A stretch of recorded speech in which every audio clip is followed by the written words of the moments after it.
Tonight's game is brought to you by the ECHL, celebrating its 38th season of affordable family entertainment. The ECHL would like to thank everyone in attendance for your support of ECHL hockey.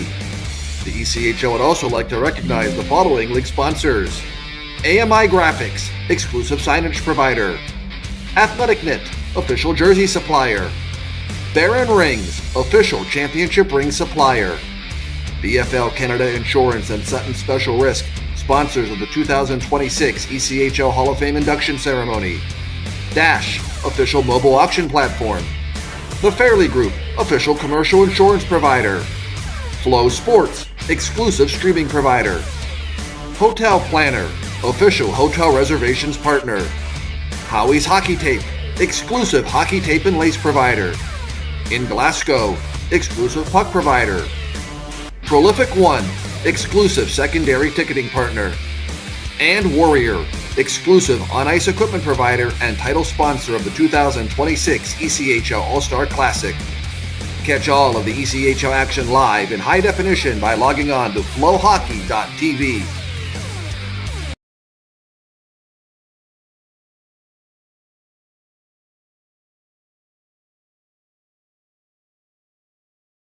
Kind of feels like everyone's trying to copy the $5 biggie bag. So how can you spot a knockoff? It won't taste like Wendy's. This job is easy. When the deal is as fresh as the meal, gotta be Wendy's. Gotta be fresh.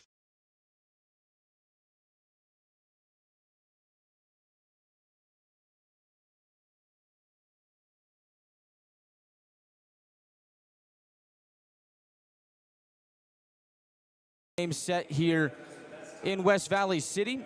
Pre-game show here going on here in the Gladiators broadcast network as we get set for the third meeting of the season between these two clubs. I apologize to you on the YouTube audio feed.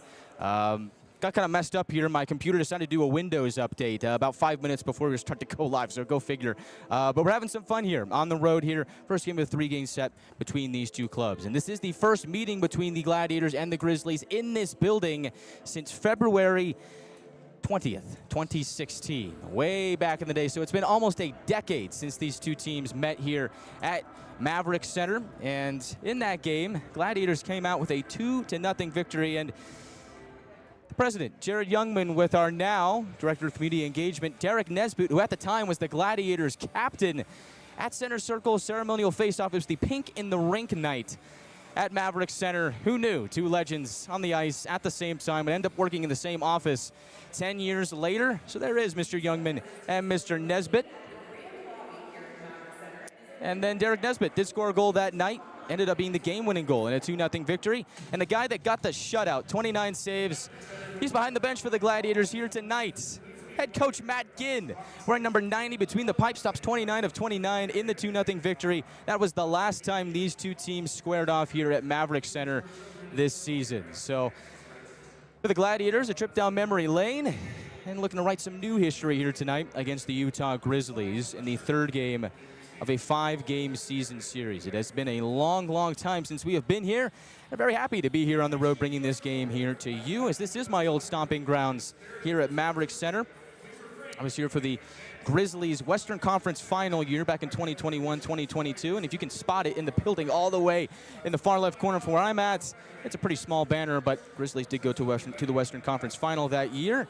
And so the Grizzlies do have some history to their name. Last year celebrated their 30th year here at Maverik Center in West Valley. Gladiators have been around since in the Atlanta area since 2003. So these two are some of the historic franchises in the ECHL. They don't square off very often. As for the Gladiators and the Grizzlies here today, this will be it is the third time they've met this season. Gladiators are 5-1-2 all-time versus the Grizzlies. And so this is the 9th all-time meeting between these two clubs. And with the announcement being made over the summer that the Grizzlies franchise will be relocating to Trenton, New Jersey, this will be, these 3 games, this will be the final time these two teams ever meet as the Gladiators and the Grizzlies. So we'll enjoy it while we can here this weekend. Should be a lot of fun, and the Gladiators look to get back to business here and stay on their winning track before the Grizzlies move to Trenton over the summer. So you got to look for some guys in the Gladiators lineup to make an impact here this weekend. Looking at another, the captain Cody Sylvester, who had 1 goal and 1 assist on Sunday. As we'll get to the keys to the game presented by Beaver Toyota and Mazda with head coach Matt Ginn earlier in the day. Here are the keys. Key number 1, play fast and play direct.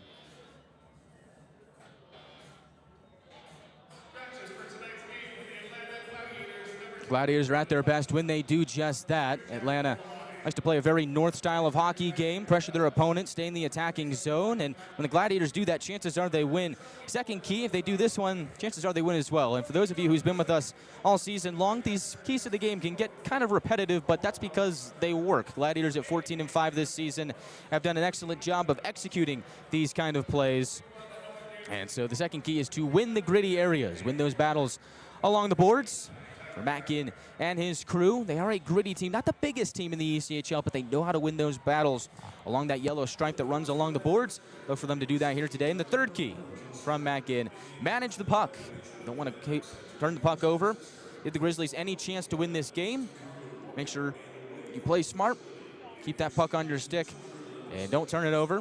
That's the final key to the game presented by head coach Matt Ginn with Beaver Toyota and Mazda. So with that, let's get to the starting lineups here tonight between the Gladiators and the Grizzlies. We'll start with Utah, who is going to send out their third line here today. And a side note on the Grizzlies here tonight, they are a bit short-handed. Out with some guys due to illness and injury. So the Grizzlies here today addressing 11 forwards and 7 defensemen. So Utah is, as I mentioned before, a little bit short-handed. And so they'll send out their third line to start play here today, as it's going to be number 26, Danny Geniev, getting the start at left wing. In 21 games this season, Geniev has 5 goals and 13 assists for 18 points this season. Geniev, not the biggest guy in the world, but the rookie has been a splash forward for Utah this season. 5'5", 150 is Geniev, but he's one of the top rookies in the league to start this season. He gets the start at left wing. Down the middle will be number 77, Griffin Ness, who in 21 games this season has 6 goals and 7 assists for 13 points on the season. Ness stands at 6 foot even, 184. And we'll center that line to begin play with number 10, Stepan Timofeyev at right wing, playing in 17 games this season, has 6 goals and 6 assists for 12 points on the campaign. He stands at 5'9", 190 pounds. That rounds out the starting forward line for the Grizzlies. On the back end, again, just dressing 5 defensemen here today. It'll be Sage Weinstein, who's one of those AHL guys for Utah, wearing number 14 at left wing, standing at 6 foot even, 187. In 16 games with Utah this season, has 1 assist on the campaign. He'll be paired up with number 42, Christian Felton, standing at 6'1", 185. In 21 games this season, he has 2 goals and 5 assists for 7 points on the year. And between the pipes today, we'll see number 38, Kyle Kaiser, standing at 6'2", 179. Kaiser has been excellent for the Grizzlies when he plays. Was recently assigned by their AHL affiliate, the Colorado Eagles, back to Utah earlier in the day. So Kaiser will be playing in game number 7 with the Grizzlies this season, has a record of 3-2, 1 shutout on the campaign, a 1.94 goals against average, a .936 save percentage. He's been great for Utah, and so it's shaping up that we might get another goaltending duel here today, as for the Gladiators, doesn't matter which one they throw between the pipes, you know they're going to give themselves a chance to win. Grizzlies are led by head coach John Buchanan, first year behind the bench, and first-year assistant coach as well. Ryan Anderson, as the Grizzlies enter the matchup with a record of 9-10-2, 20 points on the season, 6th place in the Mountain Division. So with that, let's get to your starting lineup for your Atlanta Gladiators, and they will send out the second line to begin play here today. Number 86, Ryan Francis. We'll get the start at left wing, standing at 5'9", 176. The native of Halifax, Nova Scotia, has 2 goals and 5 assists for 7 points in 19 games this season. Francis was a late season acquisition at the deadline, along with his starting center here today Number 13, Alex Young. Pleasant surprise to start the season. Time for the team leading goals with 7. 7 goals, 10 assists, 17 assists in 19 games. One of the Gladiators' leading point scorers. Young has been fantastic this season. Standing at 6 foot even, 179, native of Calgary, Alberta. Will center that starting line with number 24, Ryan Nolan at right wing. Standing at 6'1", 198, the Illinois native has 5 goals and 6 assists for 11 points in 19 games. He will round out that starting forward line with Francis and Young. Something that we saw on Sunday in the game against Jacksonville was Nolan sliding up on that line. Joey Cipollone dropping back in the center position to the third line. Forward group is exactly the same for the Gladiators as it was on Sunday to today. Mike McNamee still out of the lineup, dealing with a bit of a minor injury. On the blue line, getting the start for the Gladiators here today, number 12, Anthony Furiolo, standing at 5'11", 165, the native of Montville, New Jersey, has been picking up points in the back end for the Gladiators. 3 goals and 6 assists for 9 points in 15 games. Don't forget, he had a monster night on opening night against these Grizzlies. Ended up scoring the first goal of the season for Atlanta. He'll be paired up with number 39, Chad Nychuk, standing at 6'1", 194, native of Rossburn, Manitoba. Is under contract with our AHL affiliate, the Milwaukee Admirals. 3 goals and 14 assists for 17 points in 18 games for Nychuk. He has been a monster on the back end for the Gladiators. And getting the start between the pipes, number 31, Ethan Hyder, under contract with Milwaukee as well. Standing at 6'4", 190, the native of Maple Grove, Minnesota, has been incredible to start the year. 7-2 record, 2.3 goals against average, 924 save percentage. Still looking for his first shutout on the season, but something tells me that Hyder is due for a shutout. Had 4 of them last year. I'm picking Ethan Hyder to have a big night here today for the Gladiators. So, in news of lineup changes for Atlanta, Jack Mateer sent back down to Atlanta earlier in the day. He will play tonight. He is in for Brendan Less here today, who is out of the lineup. Conroy and Mateer will be the pairing. 8 and 21. Jarvis and Yoder is your final third pairing, number 6 and 11 respectively. And so that is the only lineup change for the Gladiators. Mateer is in, Less is out. McNamee still out, dealing with a bit of a minor injury. Gladiators are led by head coach and director of hockey operations Matt Ginn. Assistant coach is Zach Bennell. Equipment manager Ben Ellis. And the athletic trainer is Nick Nelson. 3-man officiating crew here today, led by referee Emile Charon, wearing number 43. Linesmen are Andrew Collins, wearing number 49, and Tyler Keston, wearing number 72. That'll do it for the Gladiators pregame show here from Maverik Center. Coming up next, the national anthem, and when we return, first period puck drop between Utah and Atlanta for the first time in almost a decade in this building.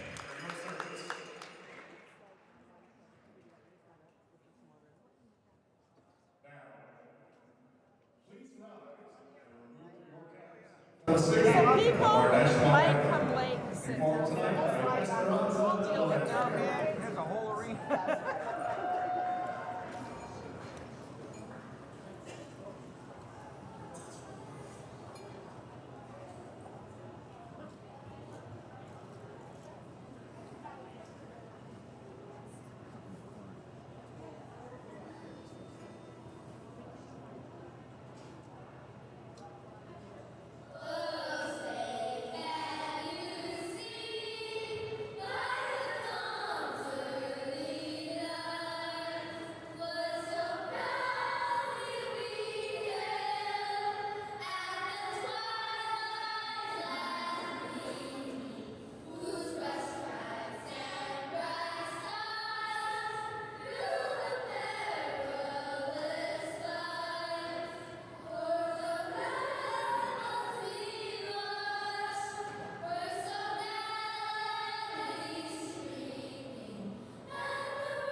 You're all set and ready to go here from Maverik Center in West Valley City, Utah.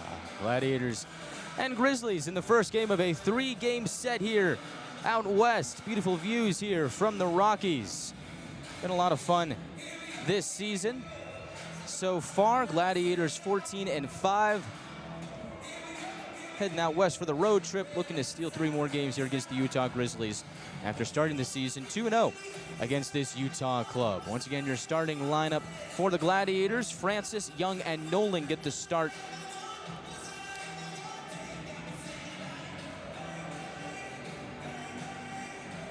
At the forward position, on the blue line, Furiolo and Nychuk.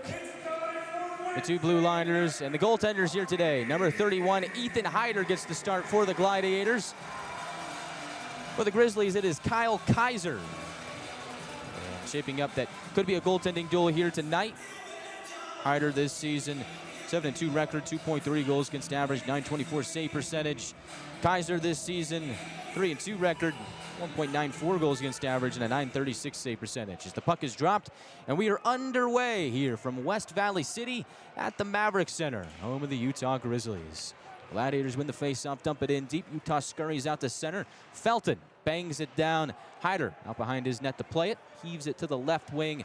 Nobody there. Grizzlies tip it in on goal in front. Save Hyder and bat it out of the crease by Furiolo and Nychuk in front. Now a shot from the left point is blocked by Alex Young. Glads get out to center. Francis takes it in. Between the circles, Francis, backhand try. Goes up and over the goal. Grizzlies trying to find a way to get it out, and they do. Conroy soccers it to the blue line. Puck bumbles around a bit, and Atlanta's got it back. Matera on the right wing, playing in his first game with the Gladiators. It's the game in South Carolina on the 15th of November. Chips it into the attacking zone. Walter gets to work, locates Boudon on the near wing, back to Walter, right circle, to the middle, puck goes in! Isaac Walter slams it in from a sharp angle, and the Gladiators take the lead 59 seconds in. I think Kaiser lost sight of that puck in front. Walter was right there to take in the rebound.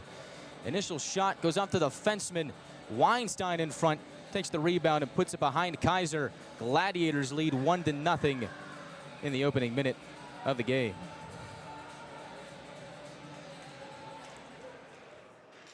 Walter now team leader in goals with 8 on the campaign, 7 assists as well.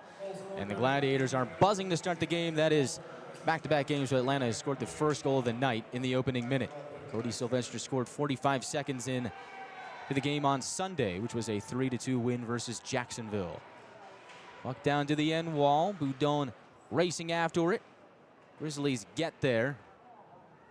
Utah rotates it around to the near side. Cooper Gay takes it in at the end wall.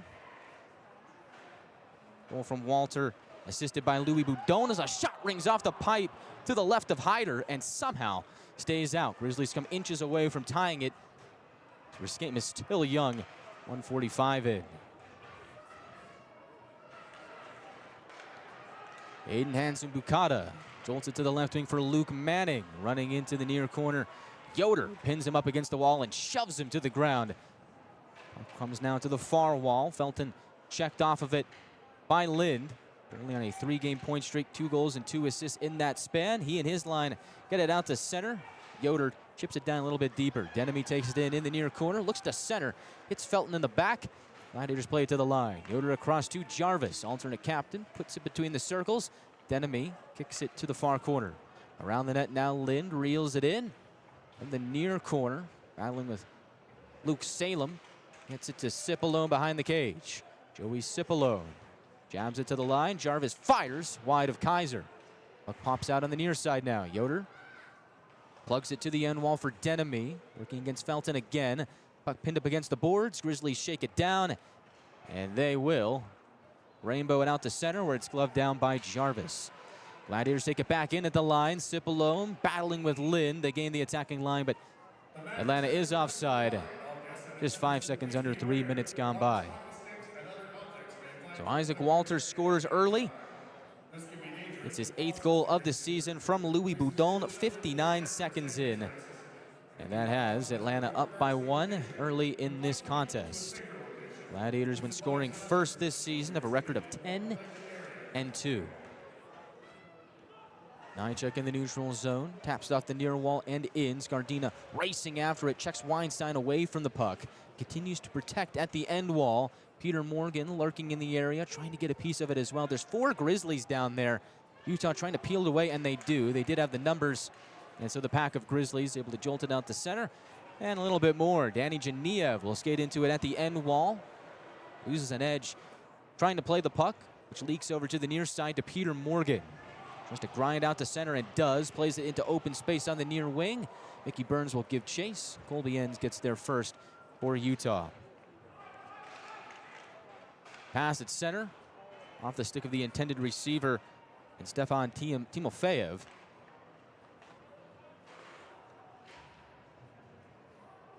Puck rolls down to the right of Hyder. First man there is Furiolo. Anthony Furiolo had a big night on opening night against the Utah Grizzlies.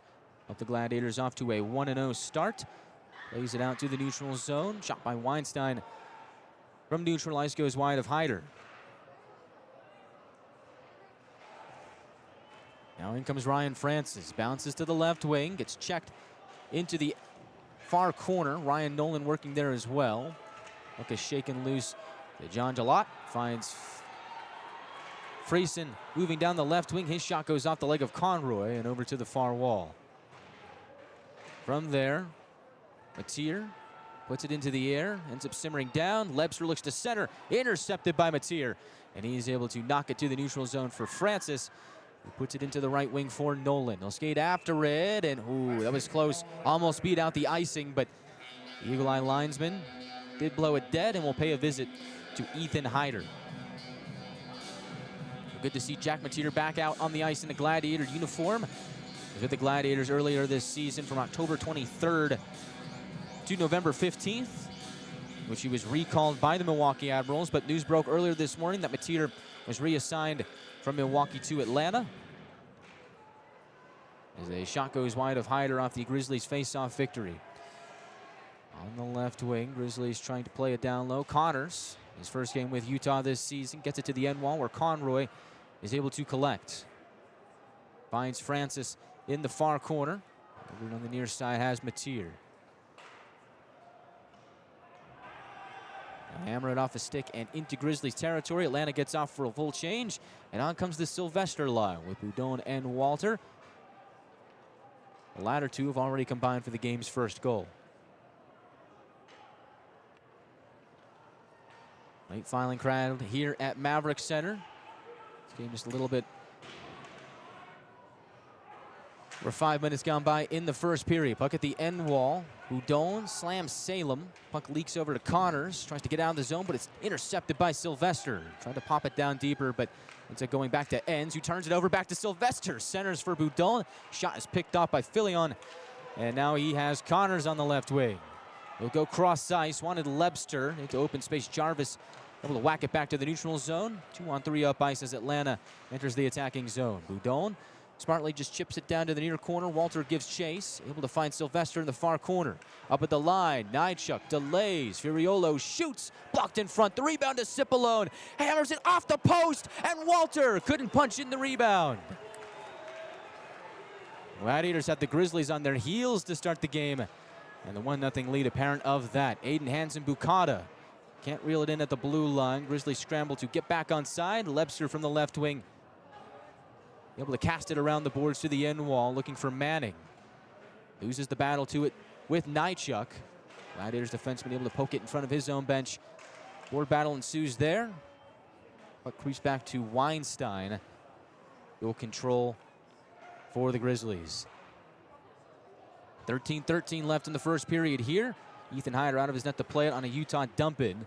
Grizzlies slam it to the neutral zone. Salem is there, bombards it up the near wall away from Nychuk.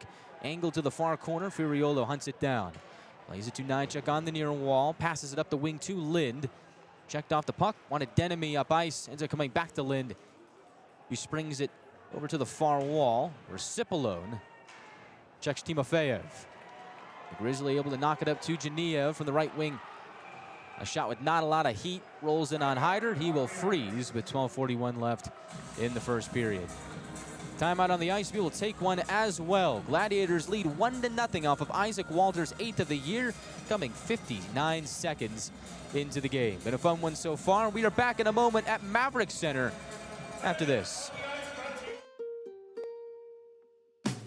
This Thanksgiving, you can count on Kroger. You get up high quality and down low prices. Up high quality with our exclusive brands and down low prices on all your Thanksgiving needs. Because at Kroger, quality and low prices always come together. Kroger, fresh for everyone.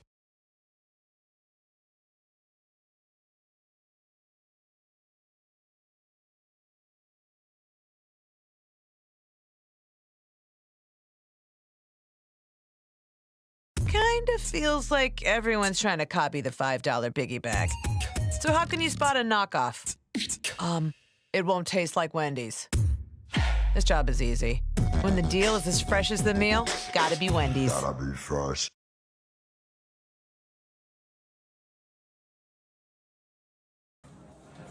Back here at Maverik Center, before we went to break, we have a penalty to announce. Ryan Conroy in the box for Atlanta. 2 minutes for slashing, has the Grizzlies on the first power play on either side here tonight. So the Gladiators penalty kill steps out there, going up against a Utah power play that is slightly above average. 18.5%, 13th best in the ECHL. Gladiators penalty kill, 86.4%, 5th best in the ECHL. And they were not tested on Sunday in a 3-2 win against Jacksonville. Gladiators win the defensive zone face-off to start. And the Gladiators will plug it down the length of the ice, courtesy of Carson Denemy. Get things started with a clear. So Gladiators are on the Beaver, Toyota, and Mazda penalty kill.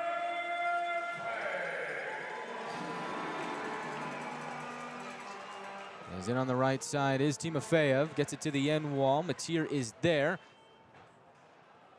Grizzlies regain possession at the line. Hansen Bukata finds Lebster at the right wing half wall. In the middle has Connors. Dekes his way into the right circle, plays it to the goal line. Now back at the half wall is Lebster. Centers it for Connors, and his shot screeches wide of Hyder. Momentum carries it out to center, and the Gladiators get a change in personnel. Grizzlies dump it back down, this time on the near side. Puck rotates to Yoder, and he will rifle it down for another Atlanta clear. Kaiser to play it. Sends it to his right, locates Ness, who drops it back to Hansen Bukata. 4 penalty killers out there for the Gladiators. Boudon, Burns, Nychuk, and Yoder. Grizzlies on the right wing. Ness centers. At the line, go across. Felton a shot, deflected in front of Hyder by Ness. Grizzlies have the puck back again. Salem from the line, feeds it to the right circle. There is Ginn, cross ice for Felton. Hangs on, plays it up top. Salem a drive, blockered away by Hyder. Salem keeps it at the line, feeds it right wing for Ginn. Tried to pump it across, it's the skate of Boudon, and he is able to muscle out to center. Taking it in is Burns. He'll shoot, save Kaiser. The rebound comes to Felton. Now Friesen gains center circle, drifting towards his right as it checked away by Nolan. 10 seconds left on the penalty to Conroy. Ginn lays it back to a defender. Grizzlies were making a line change in the process. Time will leak out on the penalty to Conroy, and we are back to even strength. Atlanta 1-for-1 to start the night on the PK. And on the right side is Connors. Shot off the outside of the net, goes to the end wall. Barbashev plays it to the right wing for a shot that goes high and wide. Now at the left wing, Weinstein drives it down low. Gay is upended by Jarvis. He'll plug it into his own bench for a stoppage with 10:17 left in the first period. So another successful penalty kill for the Gladiators. And what else is new? It's a top 5 unit in the ECHL for a reason, and it has frustrated a lot of teams to start the year. Gladiators PK so good start this season, and really for the Gladiators on both sides of the special teams battle. Their special teams have come alive as of late. particularly the power play. And for the Gladiators, as good as their penalty kill has been, they are one of the more disciplined teams in the league to start this season. One of the lowest penalties in minutes to start the season. At the line, ends, wheels it to the left wing for Lebster. Pushes the puck to the corner, over to the far side they go. Ends at the right point now, surveys, goes across to Weinstein. He'll rifle it down to the near corner. Young has a Grizzly pinned up there, able to chip it to Nychuk. Can't quite clear the zone. Shot by Ends. Paddle away in front by Furiolo defending. Ends another try. Ends up going wide of Hyder. Now in the neutral zone, Grizzlies keep possession. Lebster over to Ends. And while the penalty has expired to Conroy, it's still looking very much like Utah on the power play. As the Grizzlies putting together their best sequence of the game so far, but it comes to a halt. They ice the puck with 9:32 left in the first. We'll go back down near Kyle Kaiser.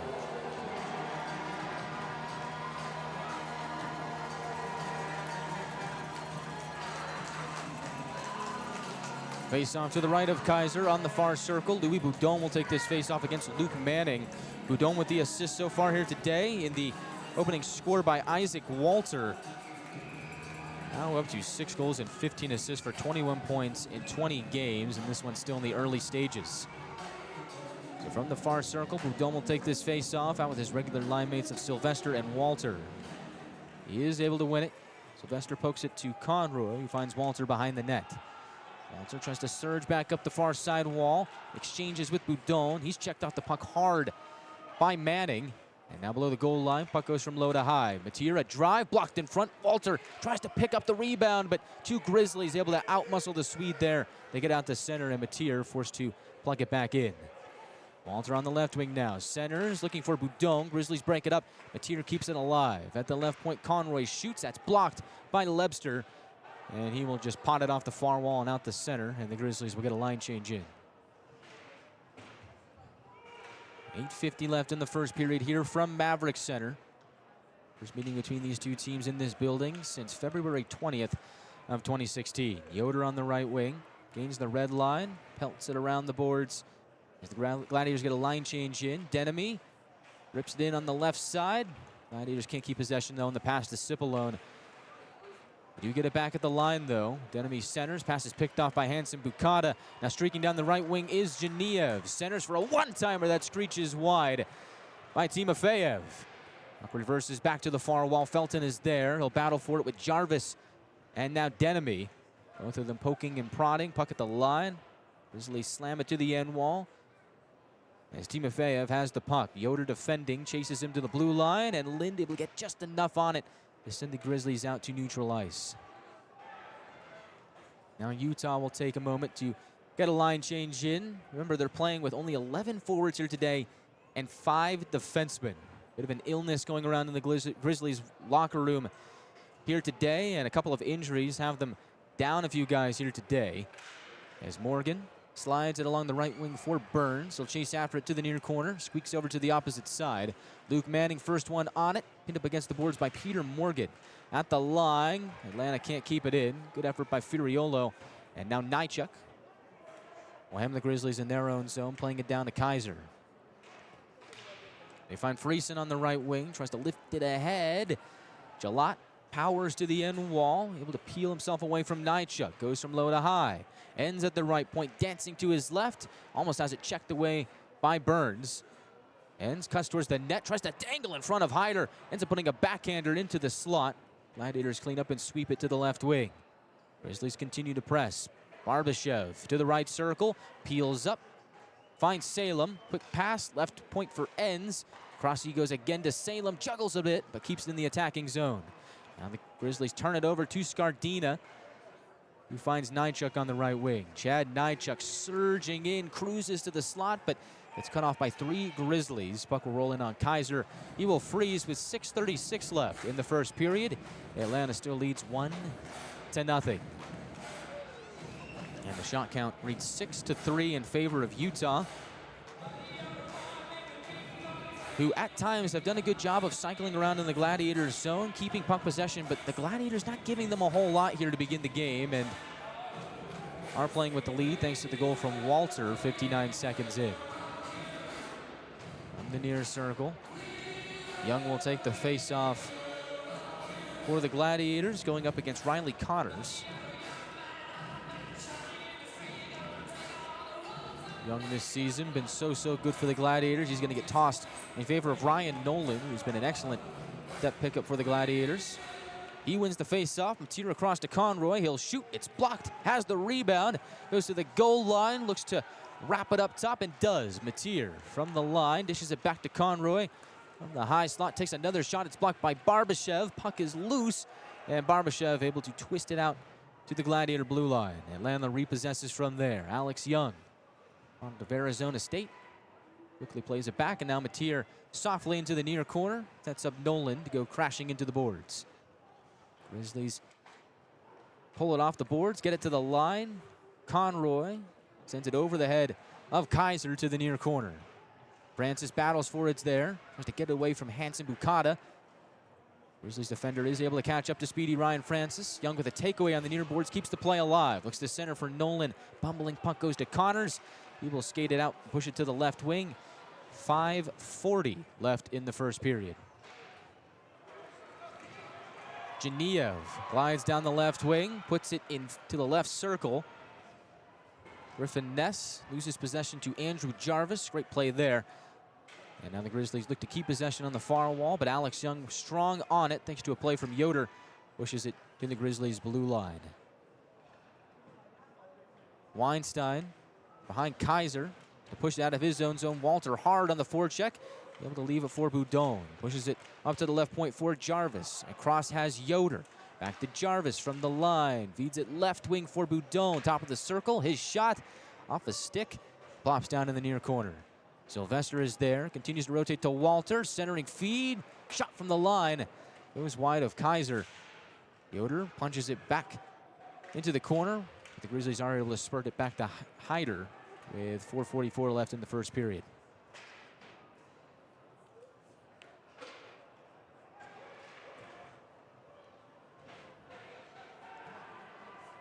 Yoder from his own end will retrieve. Yoder playing in game 247 in his Gladiators career. Drifting towards his right, being pressured by Gay. Has some help with Lind. And the Gladiators keep possession. Wanted to chip it to Cipollone at the blue line, but no stretch pass forthcoming. Grizzlies drive it into the near corner. Look to set up shop. Gay on the forecheck. Lungs it to the line. Salem drifts it across for a one-timer by Hansen Bukata that is turned away by Hyder. Now in the neutral zone, Salem plops it down at the end wall, gets off for a line change. Hyder will leave it for Nychuk, and he will streak up ice. He'll feed it to his right for Denemy. He's able to knife it into the near corner. First one there is Enns. Turns it over to Lynn. Centering feed. They score! Carson Denemy in tight on the bang-bang play. Makes it 2-0 Atlanta with 3:41 left in the first.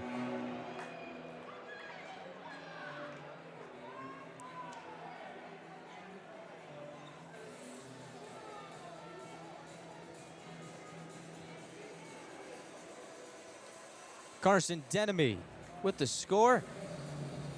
Now to 2 goals on the season. First one was short-handed, and that's just a great play from below the goal line. Gladiators work the puck in deep. Strong on the puck, and they've been very strong forechecking so far here tonight. That's what creates that goal. Sets it up between the circles for Denemy. Able to slam it in. 2 goals on 4 shots for the Gladiators here today. So Denemy does get his second of the year from Kalen Lind, who extends his point streak to 4 straight games. 2 goals and 3 assists. Lind with the setup pass from below the goal line to Denemy. And the Gladiators are up by a deuce.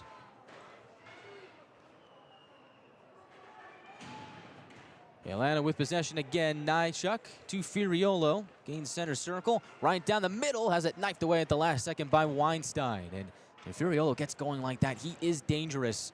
Product of Army West Point.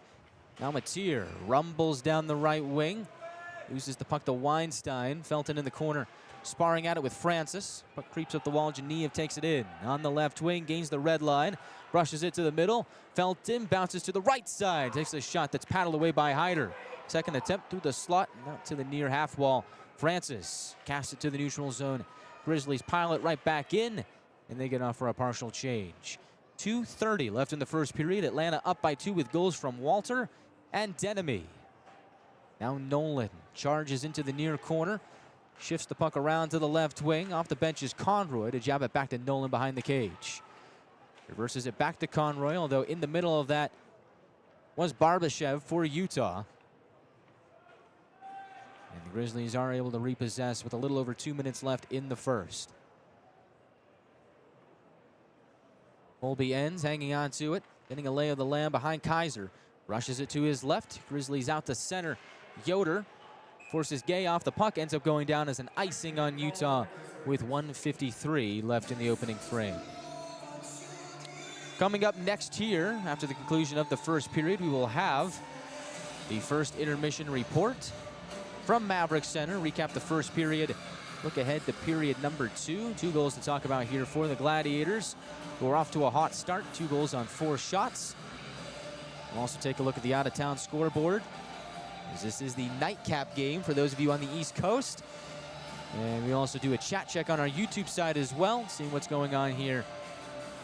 And as some of you Gladiator fans are still awake, as it's approaching 9:45 on the East Coast, 9:37 to be exact. So hope everybody's got some coffee on the pot, got a nice dinner, sitting back, relaxing, and enjoying some Wednesday night hockey here from the Mountain Time Zone. Face off to the right of Kaiser. Boudon will take it, and is tied up off the draw. Ends able to step in there. Possess for Utah, find Gay on the left wing, and they'll swat it to the right wing. And getting to work is Connors. Shifts it down low to Barbashev. Has Gay trailing. Puck bumbles to the far corner. Sylvester with a nice reverse check. Pushes the Grizzlies off the puck, and now Walter grabs it on the left wing. Spinning, grinding, gets to the point, looks to center. Gets to Sylvester, over across, Boudon shoots. It's blocked by Weinstein. Has Sylvester in the near corner. Gets checked off the puck by Weinstein, but Walter able to keep it moving along. Weinstein's lost his stick. Nychuk shot from the line, goes wide. 1:12 left in the period. Gladiators pressing. Pass across by Walter. Hits the stick of Felton. Delayed offside on Atlanta. They have to tag up. Utah with control. 1 minute remaining in the first period. And so, with 1 minute left in the first period, Weinstein will survey behind Kaiser. Grizzlies trying to get something going here towards the end of the first period, after surrendering the first 2. Felton on the left wing. I think that Filion wanted to center it for a trailer. Ends up boomeranging to Nychuk. And now he'll brush it to the left wing. Lind over the blue line. Looks to find Denemy streaking ahead. Ends up getting picked off by Lebster. Slams it off the near wall, looking for Manning ahead. Gets him at the goal line. Manning gets checked hard by Kalen Lind. Oh, he just bulldozed him. Luke Manning somehow back on his feet. Meanwhile, Cipollone with no stick trying to kick it towards the goal. Don't really know what the plan would have been there for Joey Cipollone, as you can't kick that puck into the back of the net, but what a great effort from number 71. Now Conroy off balance, loses it to Genev, tries to cut towards the net, across to Lebster, centering feed. Hyder robs him at the buzzer. Oh, you get a big check to end the first period, and an even better save from Ethan Hyder. What a way to end the opening period. Lebster fakes the one-timer, had Ness streaking towards the net. He tipped it in front of Hyder, who read it like a book, able to keep it out. And that's the way the first period ends for the Utah Grizzlies. Tough stretch for Utah, who at times looked really good in the first period, but for the Gladiators, they cashed in on their opportunities. 2 goals on 4 shots for the Gladiators after 1 period of play. Has them up by a deuce here at Maverik Center at the end of the first period. Gladiators get goals from Walter and Denemy to take a 2-0 lead into the locker room. We'll step aside here after 1 period of play. Grizzlies lead the shot count 8-4 here at Maverik Center. Coming up next, the first intermission report. We'll recap the first period of play, look ahead to period 2, take a peek at the out-of-town scoreboard. And of course, got a YouTube chat check in as well. Good to see all of you back in the Eastern time zone saying hello. Good to see all of you still awake here, and the Gladiators up by 2, making it very hard to go to bed. We'll see you in a moment here on the first intermission report here from Maverik Center. Gladiators 2, Grizzlies nothing after 20 minutes of play. We're back after this from our local sponsors.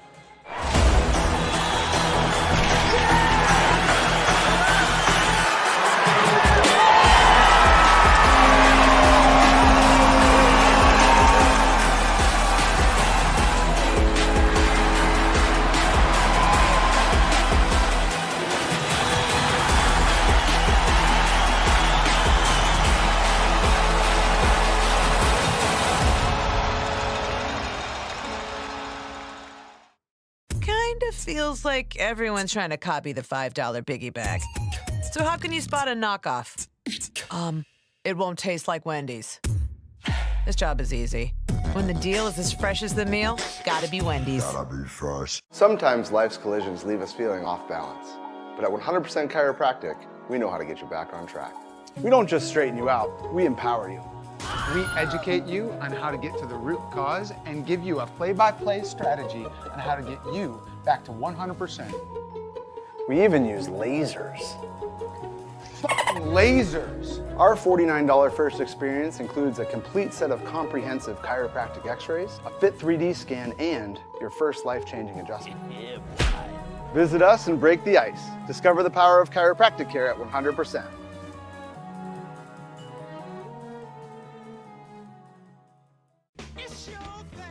When you need inspiration, it's worth shopping Kroger. For thousands of appetizing ingredients that inspire countless mouth-watering meals. And low prices that add up to big savings, like over $600 in digital coupons each week, and up to $1 off per gallon at the pump. So you can get big flavors and big savings. Kroger, fresh for everyone. Gwinnett Fire and Emergency Services is ready to answer the call, but we'd rather prevent them. Our free home safety survey includes checking smoke alarms, identifying common hazards, and reviewing your family's home escape plan. Schedule yours today. After 1 period of play here at Maverik Center, the Gladiators up by 2. 2-0 is your score. Atlanta over Utah. First meeting between these two clubs in about a decade in this building. They did see each other here earlier in the campaign at Gas South Arena. What was 2 wins for the Gladiators on opening weekend, 3-2 on opening night. Louis Boudon with the game-winning goal in overtime, and then a 4-1 victory on that Sunday game. Gladiators started 2-0, and so Gladiators make the trip out west here. First game of a 3-game slate. Happy to have you with us here on the Gladiators Broadcast Network, and I commend you all who are watching here tonight from back home in Atlanta, because it's getting late. 9:43 local time. I want to know what drink you're drinking here tonight that has got you up so late. I know the true buzz of Gladiators hockey makes it hard for anyone to sleep, especially when they're playing this well. Great start here at Maverik Center. We'll talk about that in a second, but really just want to talk to you guys and say that we're happy to have you with us here tonight. It's been a fun game so far for the Gladiators, and it's always interesting to see an opponent that you don't typically see. And so we talk about the Gladiators not coming to this building for almost a decade. Last time that they were in this building, their head coach, who was then their goaltender, pitched a 29-save shutout, and a guy that has his name in the rafters, number 17, Derek Nesbitt, had a goal that night, the game-winning goal.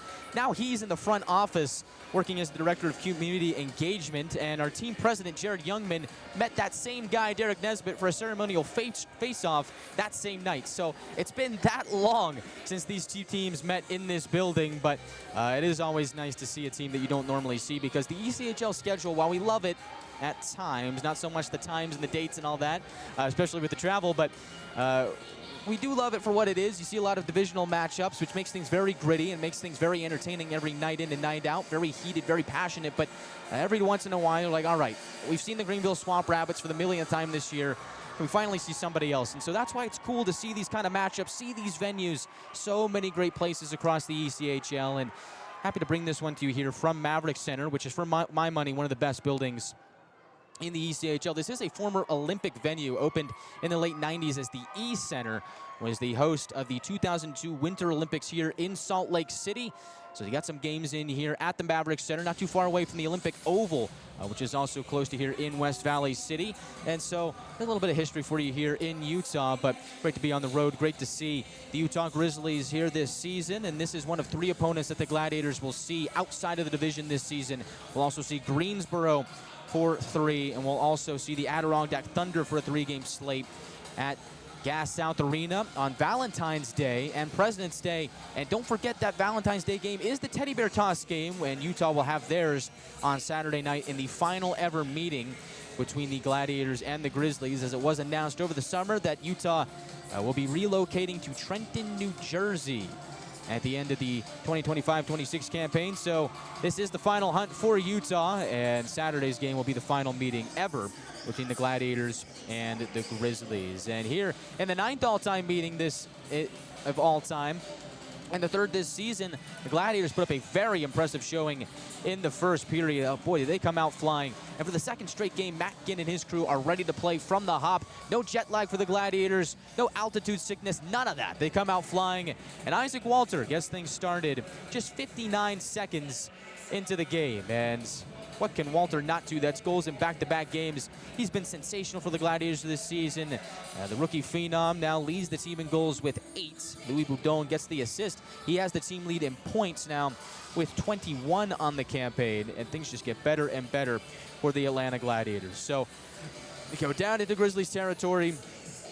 Boudon to Walter, and his initial shot got blocked in front. I think Kaiser, because of that block, lost sight of the puck, which ends up boomeranging back to Walter on the near circle, and Walter takes that rebound, goes top shelf, and the Gladiators start off the game with a 1-0 lead. And remember, they did that same thing on Sunday. Cody Sylvester scores 45 seconds in, and the difference in that game to today was the Icemen were able to rally back. They were able to tie that game 6 minutes in.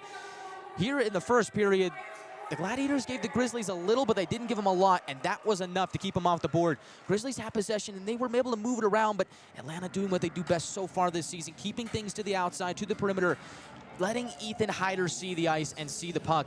And I think that's part of the Gladiators' success, because their defense is so good. The systems, schematically, they know exactly what they need to do. Keep the puck to the outside, make it so that their goaltender can see the play and read it happening.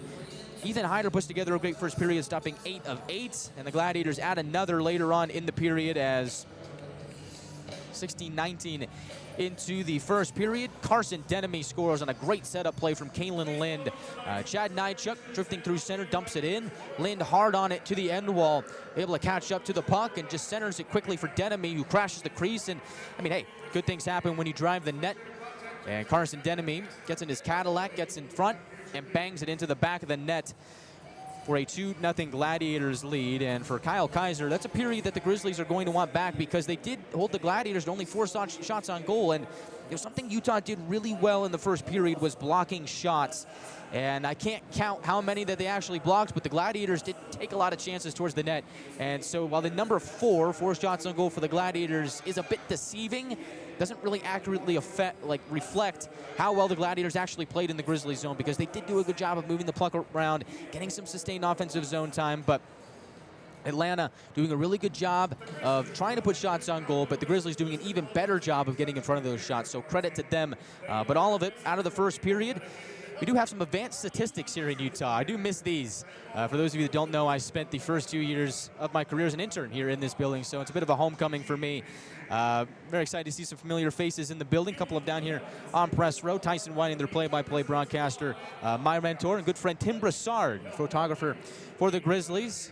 Good to see them here at Maverik Center for this slate. But one of the cool things about this venue is they do give you a little bit more than you normally get in any other venue. And so here is the lowdown. Gladiators go 1 for 1 on the penalty kill in the first period. They do not get a chance on the power play. Officially, it is listed as 5 scoring chances for the Grizzlies and 3 for the Gladiators. So you think they scored on 2 out of 3 scoring chances, high danger scoring chances in the first period. You got to like that for the Gladiators. And then, of course, in the face-off department, Atlanta outplays Utah, winning 6-4 in the face-off battle. Of course, shots on goal are 8-4 in favor of Utah. But here, look at this, the hits, 5-3 in favor of the Gladiators. And so think back to the end of the first period, Utah trying to press, trying to get something going towards the end of the period. And Ryan Conroy and company able to keep it out of the Grizzlies' hands. But we saw a massive hit from none other than Kalen Lind at the end of the first period. He sends Luke Manning down to his keister. What a play. And you think of Kalen Lind, this is a guy that is not the biggest guy in the world at all. Stands at 6'1", 163, but my goodness, did he absolutely bulldoze Luke Manning with a reverse hit in the far corner in the Gladiators zone. Absolutely rocked his world. Manning seeing stars, somehow gets up to his feet, and then the Grizzlies at the end of the period, right down to the final buzzer, set up a nice little play. Reed Lepster cruising in on the left wing, tries to fake a slap shot, puts it in between the circles for a chance for Griffin Ness to redirect it. As we talked about before, Ethan Hyder's so good when he sees the play developing, able to read it all the way through. Reads him like a book, able to keep it out with an excellent save at the buzzer. And the Gladiators have a 2-0 lead through 20. One more final statistic to go through before we go back to break. In the giveaway department, Gladiators 5, Utah 4. And that is something that we talked about in the pregame show with the keys to the game presented by Beaver Toyota and Mazda. One of the keys from head coach Matt Ginn was to manage the puck. Obviously, with 5 giveaways in the first period, you'd like to cut that number down to 0, but even more so, you don't want to have more turnovers than your opponent. So if there is any criticism for the Gladiators in the first period, that is one of them. Keep better care of the puck, but all of the things considered, so far so good for the Gladiators after 1 period of play here in Utah. We come back on the other side of the break. I want to hear from you. Tell me what you're drinking here tonight. If you got a Red Bull, if you got a coffee, or maybe a good beverage of your choice. Let me know what you're doing here on a Wednesday night, late in the Eastern time zone. We're approaching 10 o'clock back at home in Atlanta. So I want to hear from you. How's your night going? What are your thoughts on the game so far? Tell me all about it on the other side of the break. Looking to hear from you on our YouTube live chat. So make sure you pop on in, comment below, and we'll see you on the other side of the break along with an out-of-town scoreboard report. All that coming up on the other side. It's Atlanta 2, Utah nothing through 20 minutes of play at Maverik Center. We're back after this.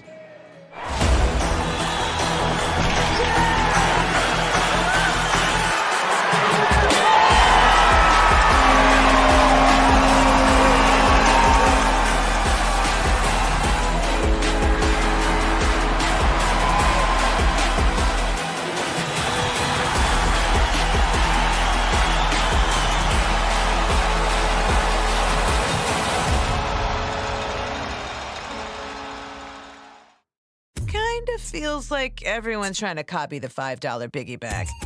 So how can you spot a knockoff? It won't taste like Wendy's. This job is easy. When the deal is as fresh as the meal, gotta be Wendy's. Gotta be fresh. Sometimes life's collisions leave us feeling off balance. But at 100% Chiropractic, we know how to get you back on track.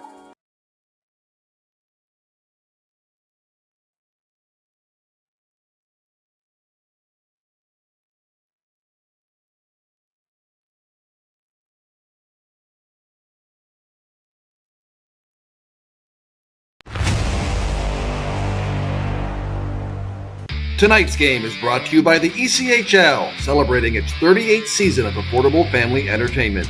The ECHL would like to thank everyone in attendance for your support of ECHL hockey.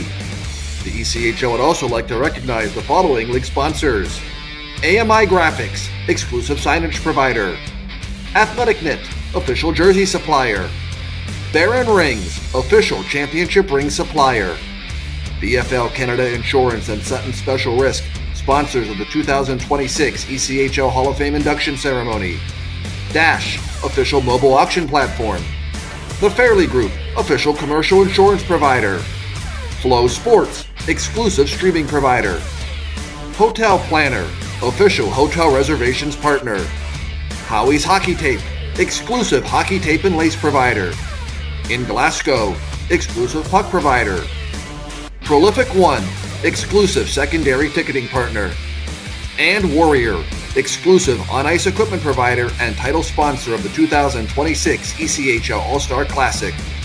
Catch all of the ECHL action live in high definition by logging on to flowhockey.tv.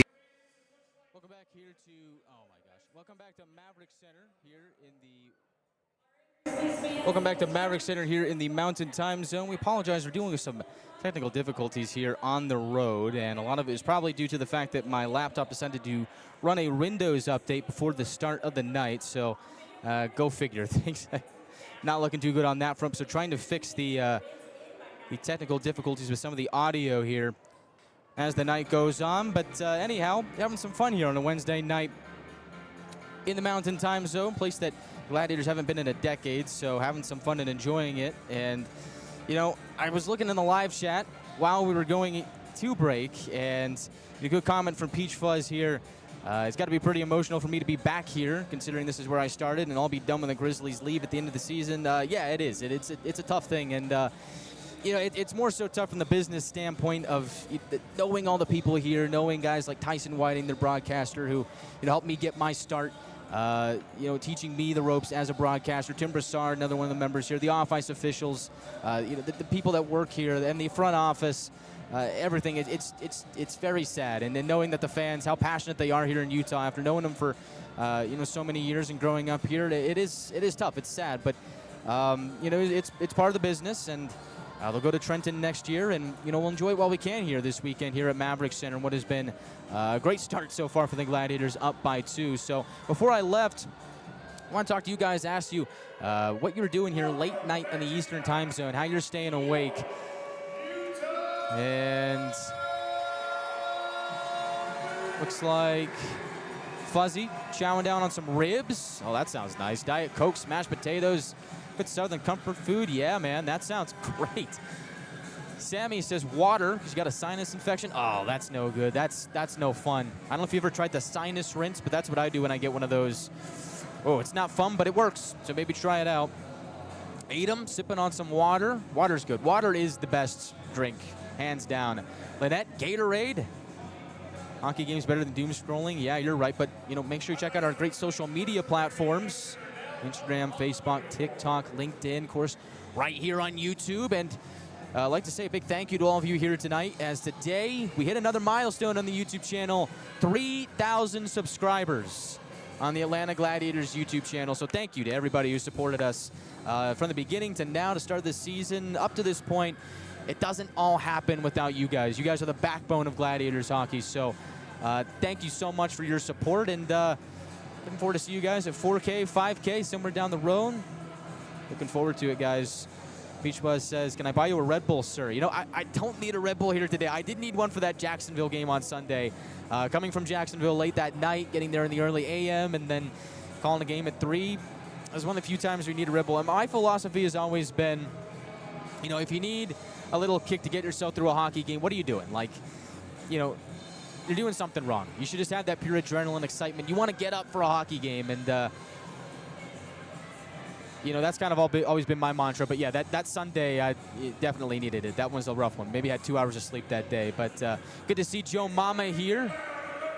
Fading quickly, but determined to see the whole game. Oh, you don't want to miss it. Heather drinking some Mountain Dew. That's what I'm talking about. I'm talking about Mountain Dews, baby. And here we go. We are ready for second period action between the Gladiators and the Grizzlies. Atlanta wearing their black jerseys with that baby blue trim and white numbers, skating from right to left here today in the second period. Grizzlies wearing white jerseys with black numbers and professional green trim, skating from left to right here in the middle fray. So Atlanta wins the opening faceoff of the second period. Pop it down to Kaiser, who shoves it out of play. 6 seconds into the middle frame. That is when we get our first stoppage. This could be dangerous and cause serious injury. Please ensure children in your care understand these risks. If you do not want to risk your current seat location and would like to... Faceoff will be to the right of Kyle Kaiser. Ness will take the faceoff against Alex Young.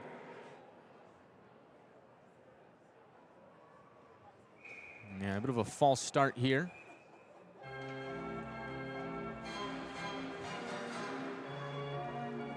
So they're going to kick out Ness. In comes Danny Geniev, the rookie phenom for Utah. 5 goals and 13 assists, 18 points in 21 games coming into the night for Geniev. And off that faceoff, scampers down the right wing. Gets stood up by Furiolo. Great play there.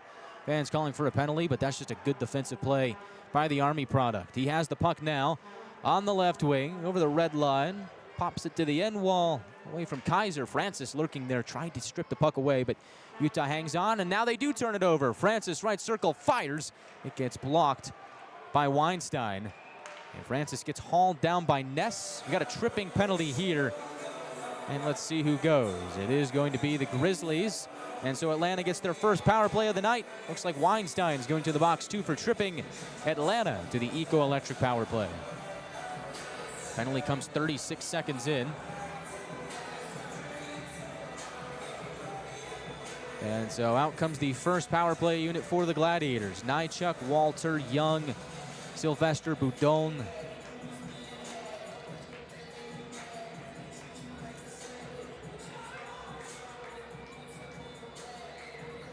Face off to the right of Kaiser.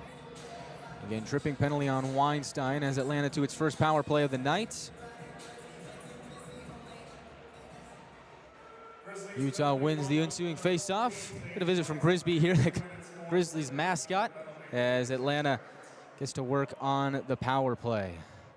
Oh, Grisby's got some popcorn. This doesn't look too good for me. As the Grizzlies shut down the Gladiators on a zone entry.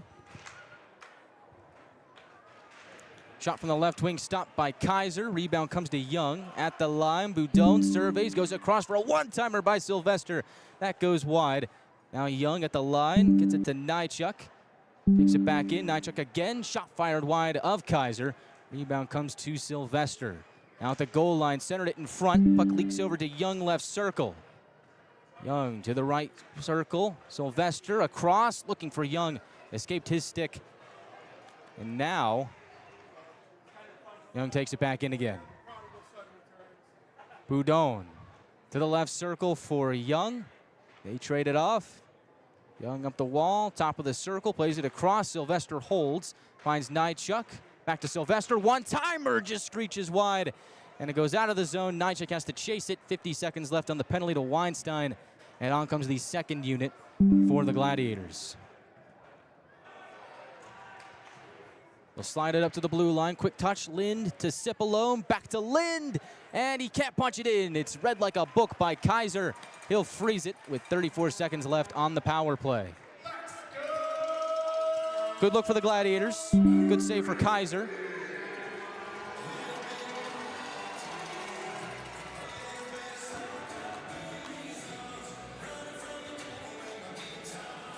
Face off to the left of the Grizzlies netminder.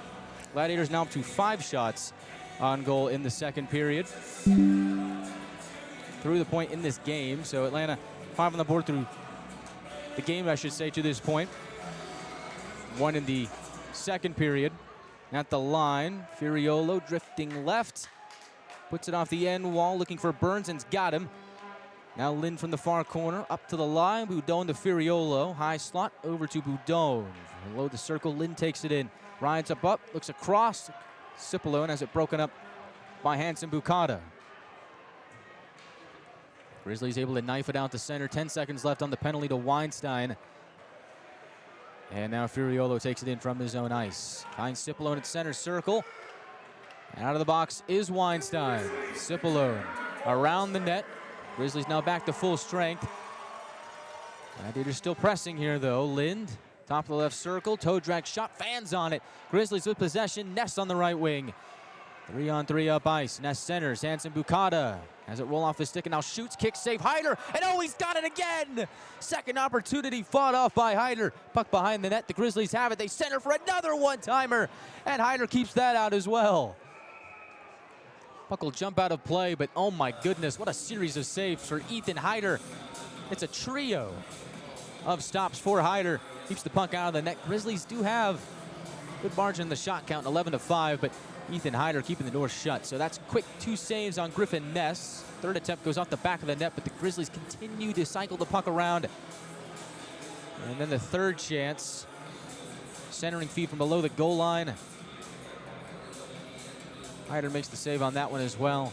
Face off on the near circle. Connors wins it for Utah. Salem at the line. Lings it across. On the far wall, they jockey for it. Grizzlies have it off a turnover. Salem across, ends, centers, looking for Barbashev. Couldn't pull it in. Grizzlies keep it though. Connor strong on it. Down to the near corner. Barbashev up top to Salem. Cross ice from the left point. They'll shoot. Goes off a stick in front of Hyder. And Barbashev couldn't get a shot away. Play continues to work in the Grizzlies' favor at the right point. Salem able to escape Scardina. Digs in deep, looks to center. Broken up by Conroy. Grizzlies continue to keep possession here as Connors puts another shot towards the goal. Blocked by his own man and Salem. Gladiators tip it to the neutral zone. And in the period of a long change, get a much needed one. 4 minutes gone by in the second. Grizzlies look to center. Puck jumps over the stick of Geniev. Boy, is he dangerous. Out to the neutral zone it goes. Young powers into the attacking zone. Toe drag shot is blocked. Weinstein takes it to the end wall. Tries to pitch it to the near side. Young gets there first. Centers for Francis. Puck rolls off his stick. Grizzlies swindle it away. They have numbers up by 4-on-2. Ness to Geniev and centers. Shot. Score. The Grizzlies finally break through. It's Christian Felton for Utah. And it's a 2-1 hockey game with 15:29 left in the second.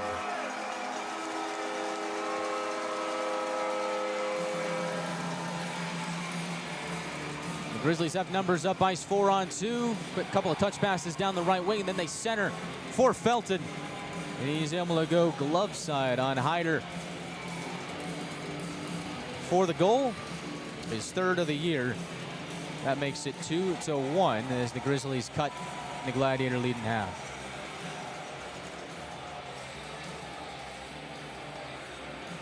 So it's Felton from Geniev and Ness that has the Grizzlies on the board here for the first time tonight. Gladiators looking to regain their 2-goal lead. Walter on the far wing. Drops it below the goal line for Boudon on his forehand. Plays it to the line. Shot by Yoder. Just goes wide of Kaiser. Shot by Jarvis. Ping-pongs in front. And Boudon waiting backdoor. Couldn't pop it in. Gladiators playing with some jam here. Jarvis looking for a tip in front. Shot goes wide. Held at the right point by Boudon. Steers it around to the left corner. Walter tries to get there, but Grizzlies beat him out to it. The Swede joins the fray. Tries to get possession back. The Utah Grizzlies will control. Shot count is 12-6 in favor of Utah. Although I will say, back in the first period, Gladiators had a lot of shot attempts, but most of them were blocked. Deflection in front of Hyder is sent away. Filion right in front, trying to angle it behind Hyder and tie the game. Hyder able to get just enough on it. Grizzlies reset in the neutral zone.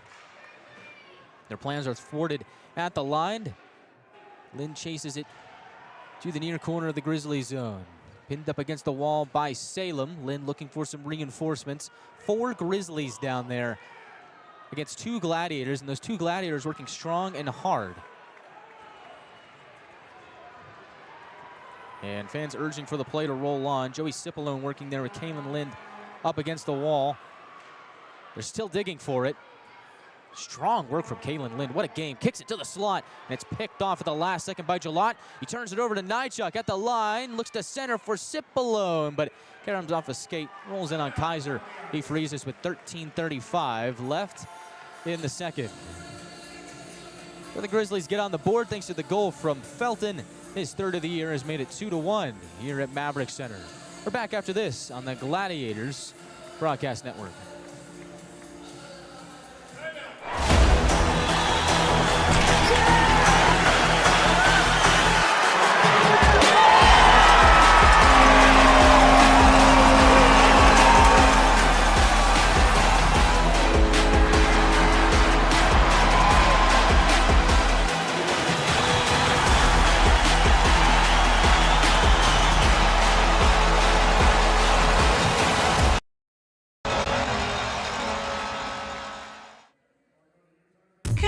Feels like everyone's trying to copy the $5 biggie bag.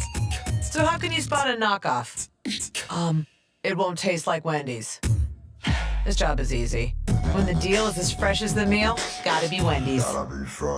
Gwinnett Fire and Emergency Services is ready to answer the call, but we'd rather prevent them. Our free home safety survey includes checking smoke alarms, identifying common hazards, and reviewing your family's home escape plan. Schedule yours today. Back here at Maverik Center, 2-1 Gladiators lead. Both goals for Atlanta scored back in the first period from Walter and Denemy. Grizzlies cut into that here with a second period goal, 4:31 into the middle frame from Christian Felton. Assist from Genevieve and Ness to make it a 2-1 game. For those of you on the YouTube audio feed, you saw Grisby come pay me a visit earlier in the second period. Know him pretty personally. First 2 years of my career spent here in Utah, and so decided to hang out here on the broadcast during that Gladiators power play, which did have some good things going, but just couldn't find a way to put it in the back of the net. And for those of you who know Cam McGuire, now the broadcaster for the Ontario Reign, formerly with the Idaho Steelheads, he once got a popcorn shower from Grisby one day here at Maverik Center. So thankfully for me, Grisby decided to spare me that fate. Meanwhile, Atlanta looking to get their 2-goal lead back, although they're stymied at the line. Grizzlies punch it in on the right side. Barbashev quickly to Gay. Behind the net, tries to cut it in front. Hyder able to hug up the post, keeps the puck out, and freezes with 13:11 left in the second.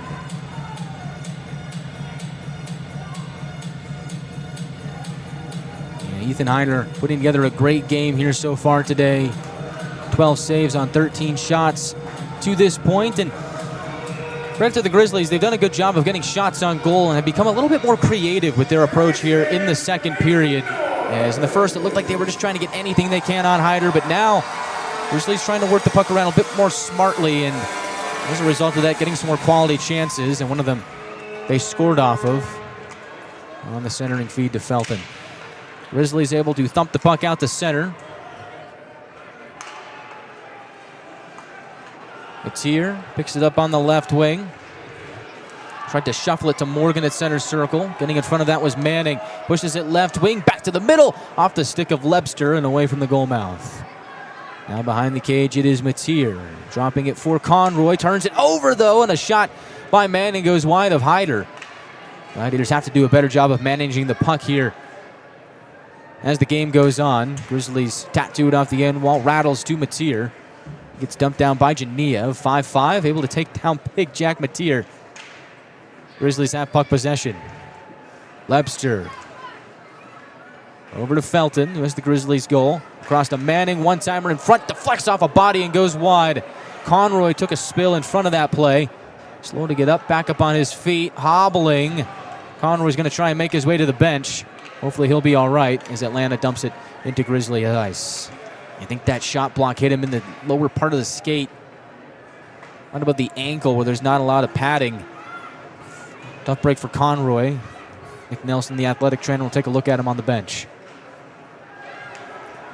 Meanwhile, the Grizzlies distribute the puck to the end wall. Ness tries to tip it to Genevieve. Francis gets in the middle of that. Genevieve just a shift away from Francis, but that's a tall task for anyone. Drops off the line. Picked off by Alex Young. Grizzlies get in front of that. Push it to Gladiator ice. Puck is hammered in. Yoder over skates. Gay looks to center. It's a stick. Ends up on the near wing to Timofeyev. Sidesteps Young. Gains the circle and fires. Shot wide of Hyder, excuse me. And the rebound out to center. Grizzlies come diving back in. Puck is the referee on the far side, Emile Sharon. Gladiators take advantage. Push it down the right wing. Francis speeds into it. Francis centers. Quick shot, score! Ryan Nolan gives the Gladiators their 2-goal lead back. Atlanta leads 3-1.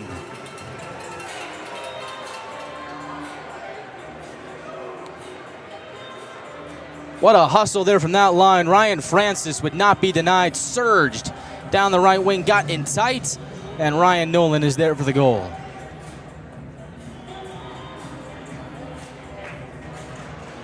What a play from Francis to set up Nolan. Atlanta leads 3-1. 10:48 left in the second period. Nolan from Young and Francis. has made it a 3-1 Gladiator lead. Here they come again. Boudon shot stop Kaiser, and he puts in the rebound. Louis Boudon slams it in. 4-1 Atlanta. They come roaring down the ice again. Unbelievable. I believe it was 9 seconds after the goal from Nolan. Gladiators come right back down and they score again. Pass from below the goal line, centering feed. Kaiser made the initial save, but he had no idea where the rebound was. Oh boy, you bet your bottom dollar Louis Boudon did. He shoves it in. Gladiators lead by 3.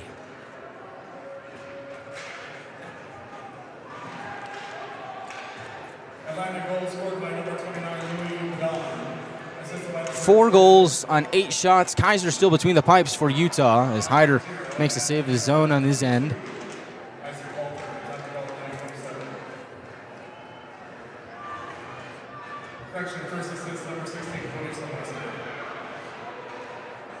Goal comes from Boudon, from Sylvester and Walter to make it a 4-1 Gladiator lead.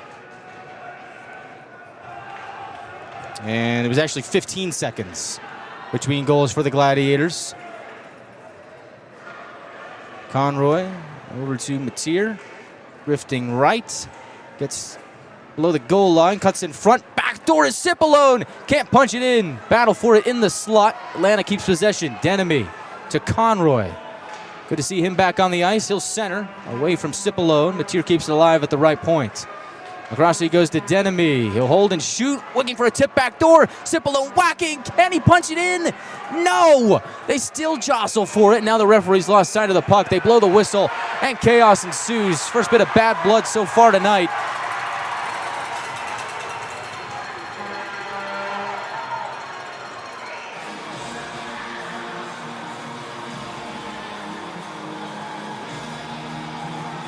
Gladiators score 2 goals 15 seconds apart.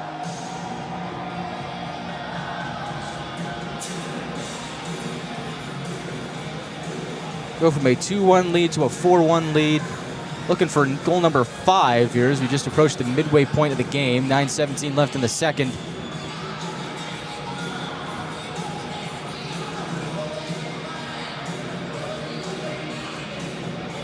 And the Gladiators have the Grizzlies running on their heels. Face off to the left of Kaiser. Going back to the goal from Nolan. That is his 6th of the season. Boudon, 15 seconds later, scored his 7th. Atlanta looking for more. A shot blocked in the slot in front of Kaiser. Grizzlies able to rip it out to center and a little bit more. Puck splits the D, goes wide of Hyder. No icing. Conroy, the first one on it. Puck leaks over to Morgan on the right wing. Pushes it ahead to Conroy. Has some speed. Dangling down the right wing. Pulls up at the half wall. Pelts it around to the left corner for Burns. Just out of his reach. Jarvis keeps the play alive at the line.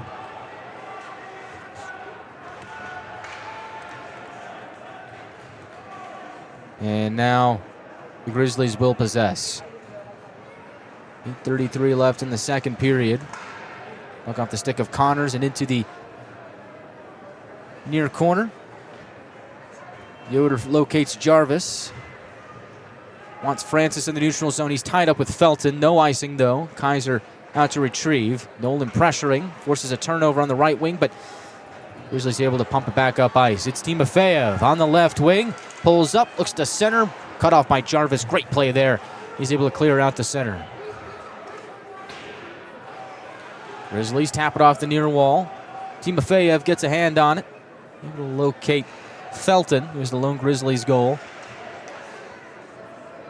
He'll drive it into the near corner. Jarvis is on it. Scoots it over to Yoder, who shuffles it up to Nolan. Quick drop pass. Young puts it into the Gladiator bench. Stoppage with 7:41 left in the second period. Great shift there for Andrew Jarvis. He will head off. And Jarvis, no stranger to this arena, spent a lot of time with the Tulsa Oilers and the Allen Americans, to to open his career, so he's no stranger to playing at Maverik Center. Puts together a great shift there, faced off to the right of Ethan Hyder. Carson Denemy, another one of those guys that formerly played in the Mountain Division, spent some time with Tulsa.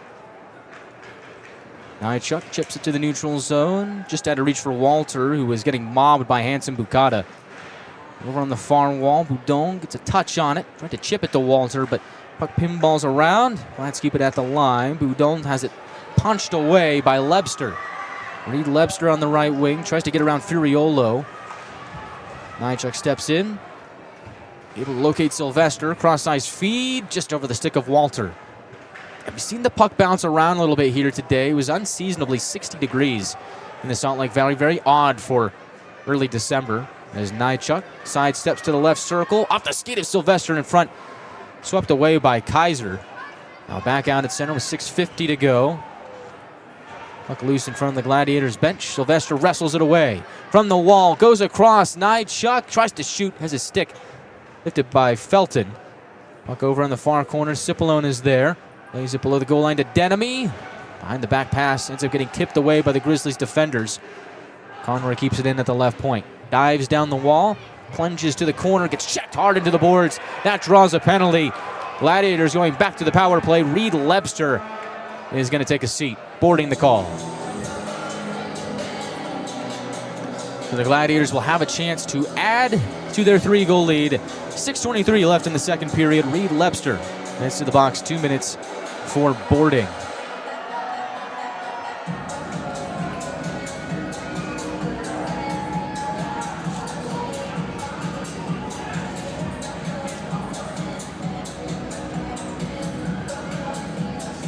Gladiators picked a better time to come here to the Salt Lake Valley. As I mentioned before that previous whistle, 60 degrees in the Salt Lake Valley, and someone who grew up here, that is very rare. But those of you on Flow Sports, you see the check. Conroy takes it from Lebster, a couple feet away from the boards. And that'll send the first power play out there. Unit to start the Eco-Electric power play.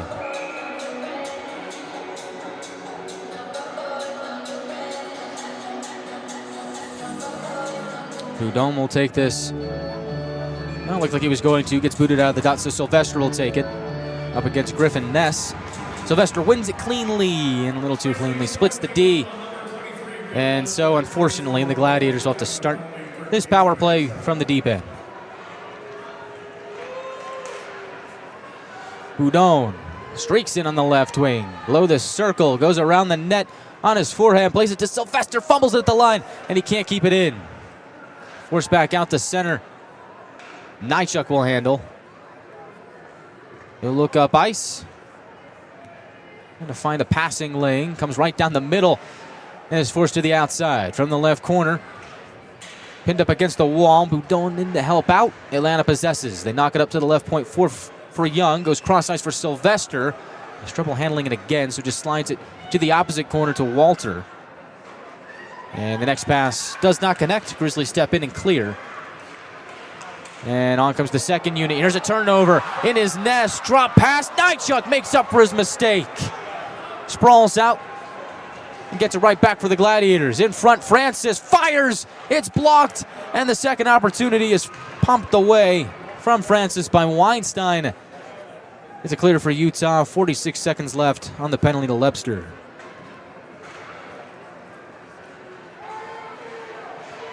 Cipollone has it punched away on the left wing zone entry. Grizzlies shorthanded come up ice. Manning centers. Quick shot, they score. Friesen, shorthanded, makes it 4-2.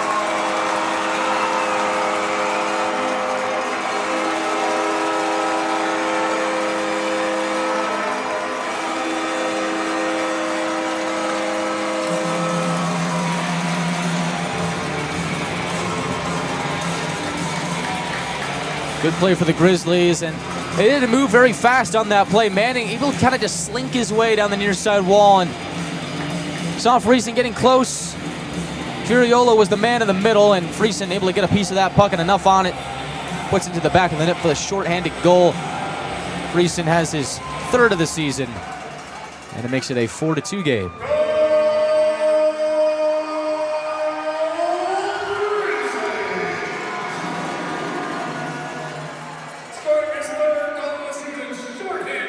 The shorthanded goal for the Grizzlies comes 15:07 into the second period.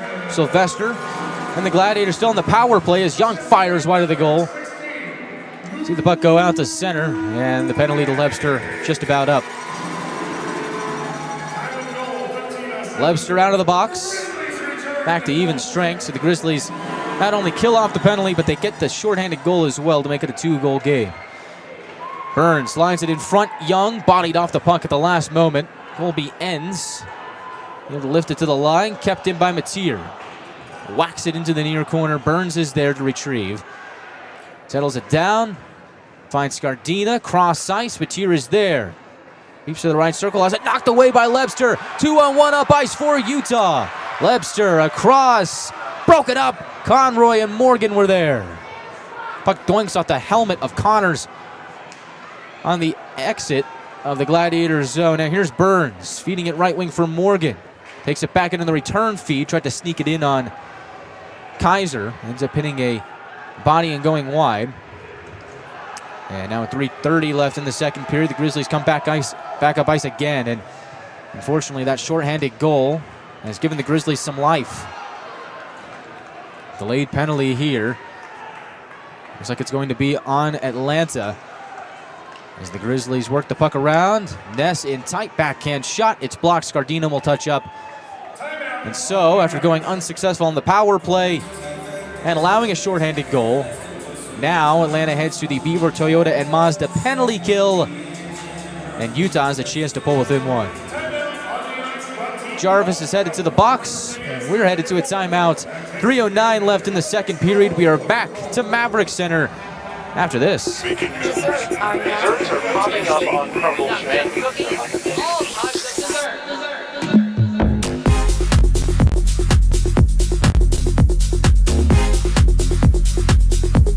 More than just cookies.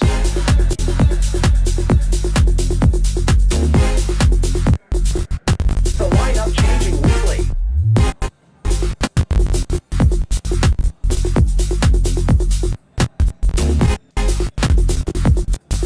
Desserts now in rotation.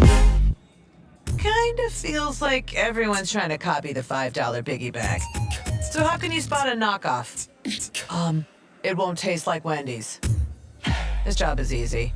When the deal is as fresh as the meal, gotta be Wendy's. We got a good one on our hands here at Maverik Center. 4-2, Gladiators lead. 3:09 left in the second period. Utah recently pulled within 2 thanks to a shorthanded goal from Evan Friesen. And now Utah with a chance on the power play can pull within 1. The penalty goes to Jarvis. Holding is the call, so face-off will be to the right of Hyder. And we see Cipollone to take the face-off out there with Mateer, Nychuk, and Denemy. And it's good to have Jack Mateer back in the lineup, especially for moments like this on the penalty kill.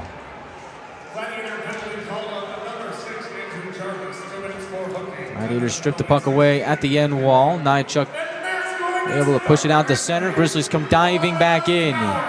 Here's Connors around the boards. Up top to Hansen Bukata. As Manning at the half ball spins it around to the right wing for Lebster.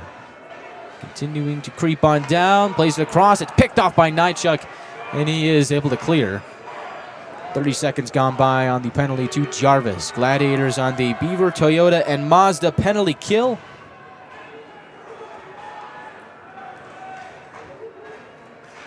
As Lebster feeds it over the red line left wing for Anson Bukata.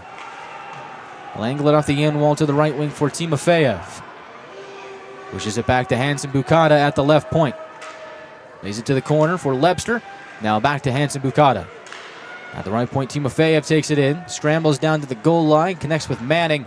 Ships it back up top to Hansen Bukata. Quickly to Timofeyev. Top of the right circle. He shoots. It's blocked by Conroy. Tried to go cross ice. Denemy got a good stick on it. Sends it to the far corner. I think if the Grizzlies just take that shot there, they have a really good chance to score. But now it's a drive for Hansen Bukata. Hyder fights that off. And Cipollone will clear. 35 seconds left on the penalty to Jarvis.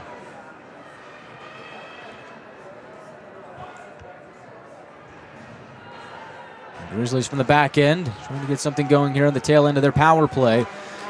Feed it left wing, Felton fenders for Ness and tried to kick it into the back of the net. Hyder makes the save anyway. Puck goes to the near corner. 3 Grizzlies, 2 Gladiators battle there.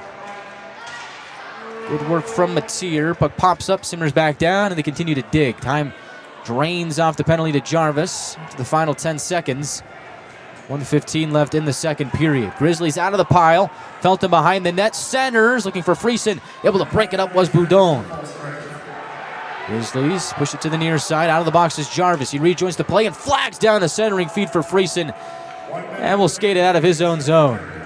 Welcome back, Andrew Jarvis. Back to even strength. 52 seconds left in the second period. Another successful Beaver Toyota and Mazda penalty kill for the Gladiators.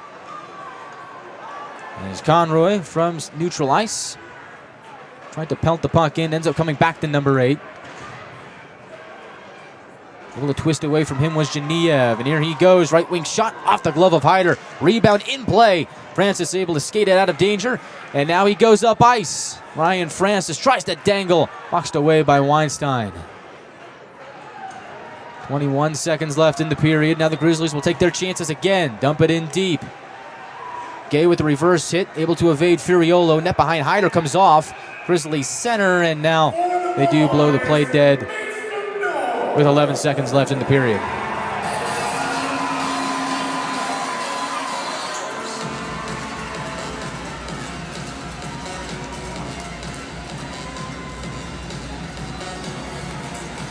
Face off to the left of Ethan Hyder. Tail end of the second period coming up next year from Maverik Center. We'll have the second intermission report. We got a lot to talk about. Gladiators with 2 goals in 15 seconds there in the second period. Hopefully everybody is still awake back on the East Coast. 10:30 in the Eastern time zone.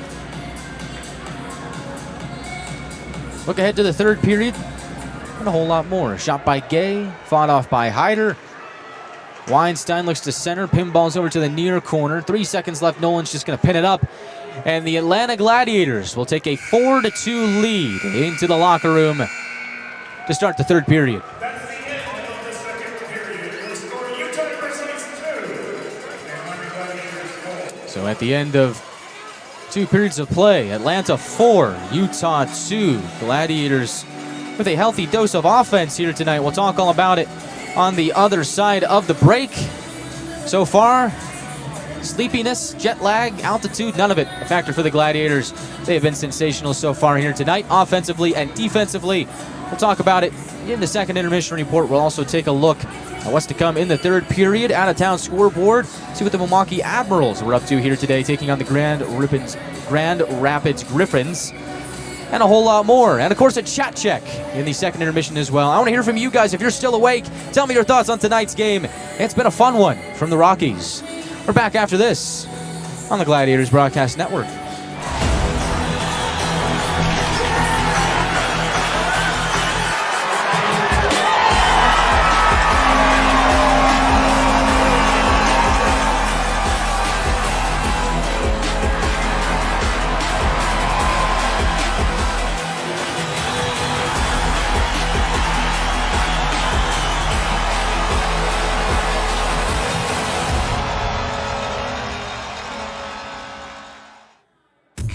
Feels like everyone's trying to copy the $5 biggie bag. So how can you spot a knockoff? It won't taste like Wendy's. This job is easy. When the deal is as fresh as the meal, gotta be Wendy's. Sometimes life's collisions leave us feeling off balance. But at 100% Chiropractic, we know how to get you back on track. We don't just straighten you out, we empower you.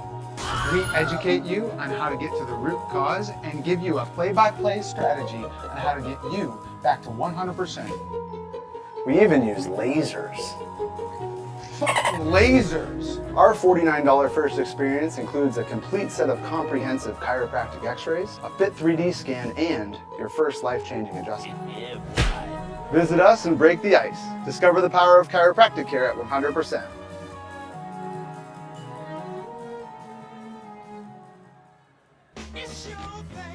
When you need inspiration, it's worth shopping Kroger. for thousands of appetizing ingredients that inspire countless mouth-watering meals. And low prices that add up to big savings, like over $600 in digital coupons each week, and up to $1 off per gallon at the pump. So you can get big flavors and big savings. Kroger, fresh for everyone. Gwinnett Fire and Emergency Services is ready to answer the call, but we'd rather prevent them. Our free home safety survey includes checking smoke alarms, identifying common hazards, and reviewing your family's home escape plan. Schedule yours today. We've got a good one here at Maverik Center. For those of you in the Eastern Time Zone, hard to fall asleep when you got a great game like this.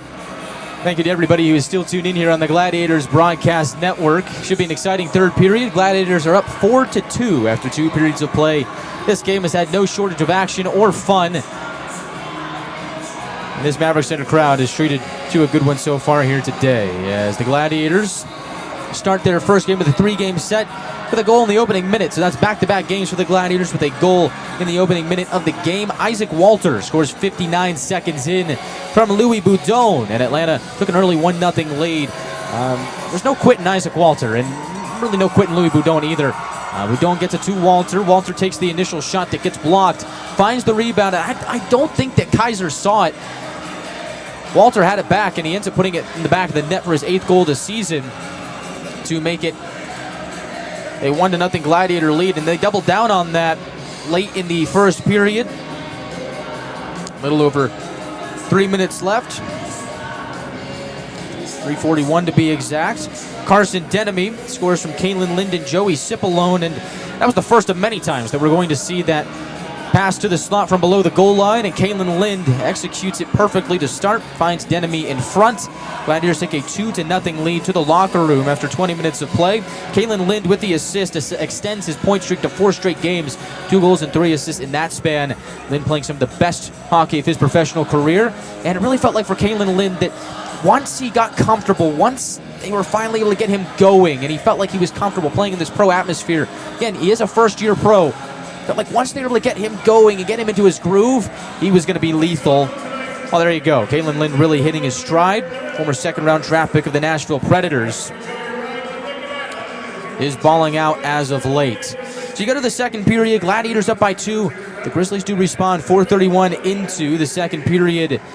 There's a goal for Christian Felton from Danny Genev and Griffin Ness to make it a 2-1 game, and both Grizzlies' goals, while both scored in different situations, were very similar to the way that they were scored. Quick pass across, guy between the circles, and the Grizzlies fire at home and score. That made it a 2-1 game, but here come the Gladiators, and we've seen this many times this season where when Atlanta scores, chances are they're going to score again in the ensuing shifts. And there you go. Gladiators scored 2 goals in 15 seconds. First, it's Ryan Nolan from Alex Young and Ryan Francis, and give a lot of credit to Ryan Francis on that play. That play does not happen without the speed and awareness from Ryan Francis. Just cruises down the right wing, beats out the defender, gets to the goal line, quick tap to Young. He's able to center it for Nolan, who bangs it into the back of the net. And I told you that wouldn't be the first time that we've seen that play here tonight, and it wouldn't be the last, because Louis Boudon, 15 seconds later, scores from Sylvester and Walter to make it a 4-1 Atlanta lead. And at this point, it really felt like the Gladiators had full control of this game. The Grizzlies were on their heels, everything going right for Atlanta, and they go to the power play. They have a chance to make it a 5-1 hockey game, and then that's when things kind of shift. And that's what's going to set the stage for an exciting third period here, because this game is far from over. So the Gladiators go to the power play, up 4-1, and then they do something that they hadn't done all year long. They were one of a handful of teams that had not allowed a shorthanded goal this season coming into today's game. Well, that goes out the window because Evan Friesen scores from Luke Manning with 4:53 left in the second period to make it a 4-2 game. That's where we sit right now, and just wasn't the greatest executed power play for the Gladiators there. There was a lot of confidence to start. They were doing some really good things, and then they got a little bit careless with the puck. Grizzlies able to read it a little bit, take it up ice, and it was an interesting play and approach by Manning. Usually when you see a play like that, there's a lot of speed involved. Teams are trying to take that puck shorthanded, move up ice on a rush, catch the other team on their heels. it didn't really feel like that from Manning. He kind of just grinded his way, kind of just weaseled his way in on the right side. Not slow by any means, but not really fast either. Just kind of able to glide down that wall, and then able to just push it in front. Furiolo, the low man back, doesn't pick up the trailer. And then it is Friesen from Manning, make it a 4-2 game heading into the third. And so the Grizzlies had some life after that. They did have some chances, and Utah does go to the power play. Jarvis on the box. Gladiators get the successful Beaver Toyota Mazda penalty kill. So they shut down the momentum there, but there was a moment after that shorthanded goal where it really felt like the momentum just turned on a dime. Gladiators were buzzing after the 2 back-to-back goals. 4-1 was the lead, and then all of a sudden Utah with a shorthanded goal has some momentum of their own. And so I think in the third period, it's going to be who is able to take those peaks, those roller coaster highs, and score off of those chances when the momentum is in your favor. I think whatever team does that here in the third period is going to win. The Gladiators do have the 4-2 lead, but it almost feels like the Grizzlies are pressing here, and they should press a little bit more in the third period. I think the Gladiators need to stay aggressive, and again, punch those chances in when you have those opportunities when the momentum is in your favor, because here tonight it's really been all about momentum swings. Shot count reached 20-10 in favor of the Grizzlies. 10 shots on goal through two periods for the Gladiators, as is likely probably a season low. That's not a statistic that I do track, but one that I do is shots for in a period, season highs, season lows. Well, your season low for shots in a period for the Gladiators is 4, and that's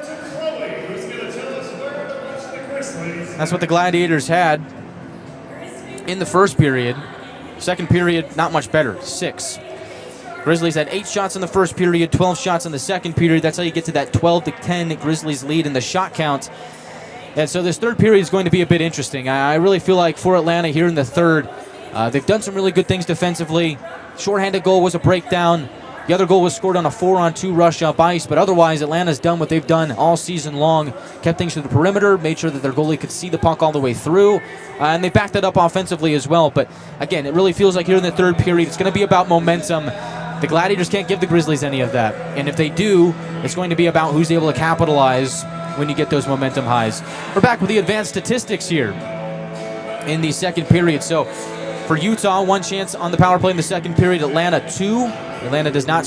Neither team scores on the power play in the second period.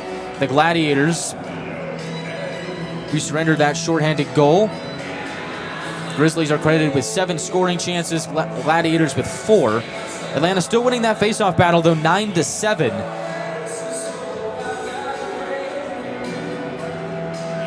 Utah took the second period in terms of hits with 6-3, and the giveaway is not much better for the Gladiators compared from the first period to the second.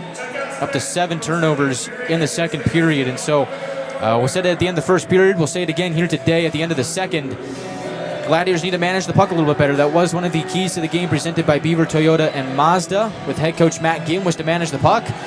If there was any critique for the Gladiators so far here today, it's been that, is they haven't done a really good job of managing the puck. So we'll look to see if they can get it back going here in the third period, tighten up ship, and cruise to the victory here at Maverik Center in the first game of the 3-game set. Coming up next here from Maverik Center on the second half of the second intermission report, we'll check in on our YouTube chat, say hello, see how all of you are doing. If you're still awake at this point in time, getting ready for an exciting third period, we'll also take a look at the out-of-town scoreboard and see what the Milwaukee Admirals are up to, taking on the Grand Rapids Griffins here today. All that on the other side of the break. This is the Atlanta Gladiators Broadcast Network, live from West Valley City in Utah.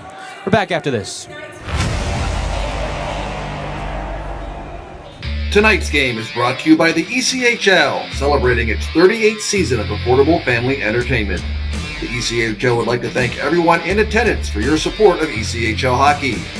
The ECHL would also like to recognize the following league sponsors: AMI Graphics, exclusive signage provider; AthleticNet, official jersey supplier; Baron Rings, official championship ring supplier; BFL Canada Insurance and Sutton Special Risk, sponsors of the 2026 ECHL Hall of Fame induction ceremony; Dash, official mobile auction platform; The Fairley Group, official commercial insurance provider; Flow Sports, exclusive streaming provider; Hotel Planner, official hotel reservations partner; Howie's Hockey Tape, exclusive hockey tape and lace provider; In Glasgow, exclusive puck provider. Prolific One, exclusive secondary ticketing partner. And Warrior, exclusive on-ice equipment provider and title sponsor of the 2026 ECHL All-Star Classic. Catch all of the ECHL action live in high definition by logging on to flowhockey.tv.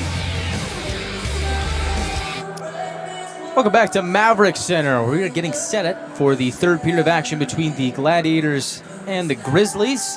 Let's take a look at the out-of-town scoreboard before we get to the YouTube live chat. Check in on the Milwaukee Admirals, our proud AHL affiliate. Our NHL affiliate is the Nashville Predators. And rough go for the Admirals here today. They lose a barn burner to the Grand Rapids Griffins, 6-4, the final score earlier today. Admirals fall in that game, but 4 goals on the board, not too bad for Milwaukee, but defensively they'd like to tighten up a little bit better. Milwaukee getting goals from Jake Lucchini, Isaac Ratcliffe, Oasis Weisblatt, and Joaquim Kamel. Not enough to get the victory. Looks like it was Matt Murray in the net for the Admirals here today, stopping 23 of 28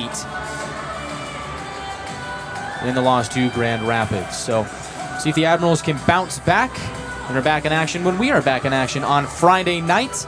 We'll be back here at Maverik Center, 9:10 puck drop for those of you in the Eastern time zone, 7:10 puck drop here in the Mountain time zone. So for you Easterners, that is an 8:50 time zone start time for the Gladiators Broadcast Network. The Admirals will be taking on the Ice Hogs in Rockford. All right, let's take a look at our YouTube live chat, see what's going on for you all here today.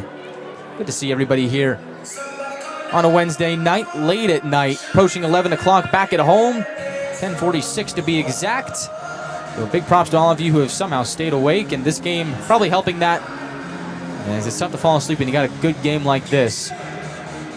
And so I do see Peach Fuzz talking about if altitude is going to play a factor for the Gladiators, and that is something that happens. You notably hear about it when players go from somewhere out east or along the coast, like Los Angeles, Atlanta, and you move from a lower elevation to a higher elevation if you get altitude sickness. Well, so far here today, it doesn't look like it's really affecting the Gladiators, and Atlanta did fly in on Monday. So they've been here for a couple of days, been acclimated a little bit to the time change, to the altitude. And for those of you that don't know, the altitude right here at Maverik Center is 4,273 feet where I'm sitting, to be exact. So it is a big change from what they're used to in Atlanta. But so far here today, the Gladiators with 4 goals on the board. Ethan Hyder making some big saves. Doesn't seem like it's all affected them that much, and the time zone doesn't appear to be playing that much of a factor either. Gladiators have done a good job so far here tonight. Just looking to tighten up a little bit defensively here in the third period and escape the building with the victory against the Utah Grizzlies, which would be their third against Utah this season. So let's take a look at the live chat, see what else everyone is talking about. Sammy says never sleeping during a Glads game. That's right. How could I doubt you guys? How? Karen's still hanging in there. Daniel grading some work from fellow teachers. Always on the clock. Good man. Fuzzy says, Guy, we're a hardy bunch. We party hard. We're Southerners. We'll be up for any game of a team we follow. Anytime we function on 2-3 hours of sleep and be ready for a game the next night. Yeah, me too. That was me on a Saturday to Sunday. Yeah, me too. I mean, that's why Gladiator fans, nobody does it better than you guys. And I'll see that in front of these guys. I spent, years of my youth going to this building watching Grizzlies games. Spent 2 years working for this team. And I'll tell you, nobody does it like Gladiator fans. Not even them. Rebecca, excited to get your season tickets for next year. Heck yeah, let's go. Make sure you contact one of our season ticket reps. Give them a call. Hit the sales line. They'll be ready for you. Lynette also looking to get season tickets as well. Maybe you should contact our manager of ticket sales, Alex Bennett, or call the sales hotline. Maybe you got plenty of reps in the office. They're all great. Everybody's been awesome so far this season. Great front office to work with. Daniel, 8 more essays to grade before you can think about crashing. Yeah, I mean, look, you got work to do. Glad's hockey to listen to. So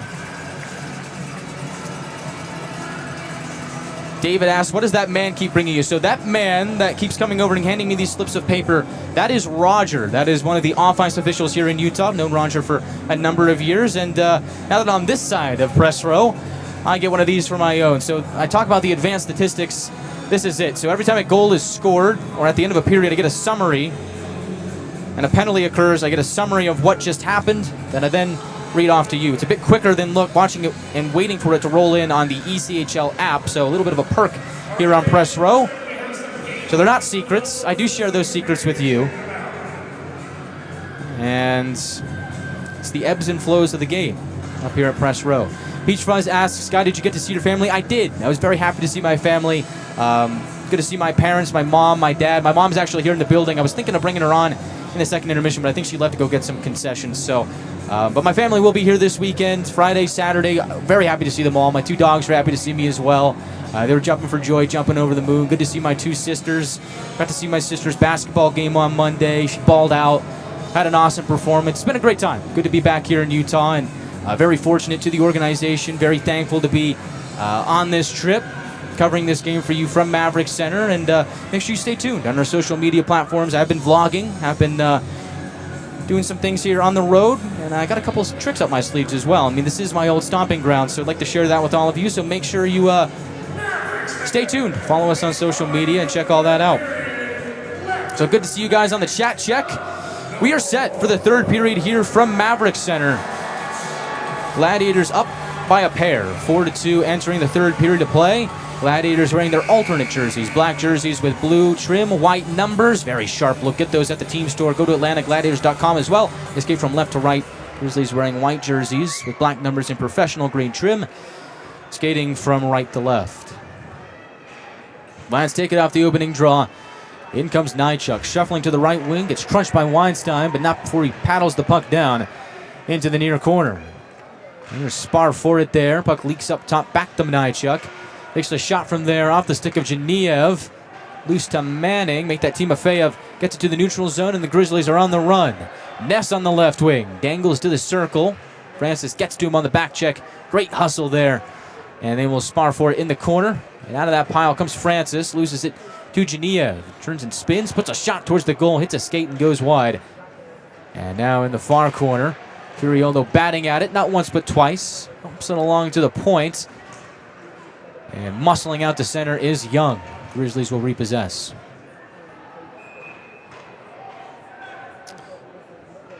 Whistle here. Offside on Utah. 57 seconds into the third. Rebecca asks, did you go axe throwing too? So the Gladiators were treated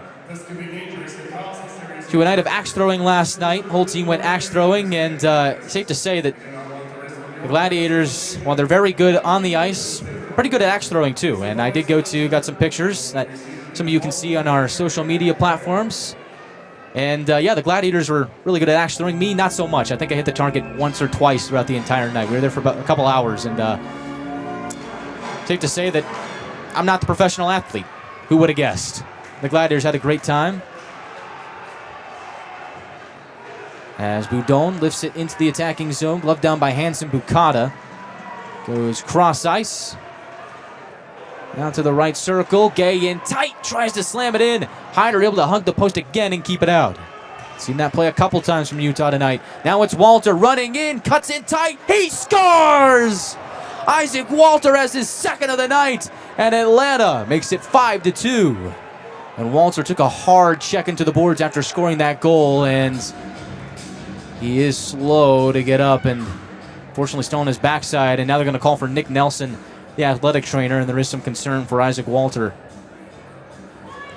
Hush has fallen over the ice here at Maverik Center. Walter still sprawled out. Nick Nelson going to take a look at him, and hopefully Walter able to spring up, but uses his speed to his advantage. We've seen this play so many times from Walter. Teams seem to kind of underestimate how fast he can be. Drives towards the net and scores, and after he scores, gets hit after the puck tickles the twine and gets checked into the near corner boards, and he's going to need some assistance to get back up. Hopefully Walter's going to be all right. We're going to step aside here for a second on the Gladiators broadcast network. Walter back up on his feet, but getting some assistance from Conroy and Nelson, the athletic trainer. We're going to take him back to the bench, and hopefully he's able to return.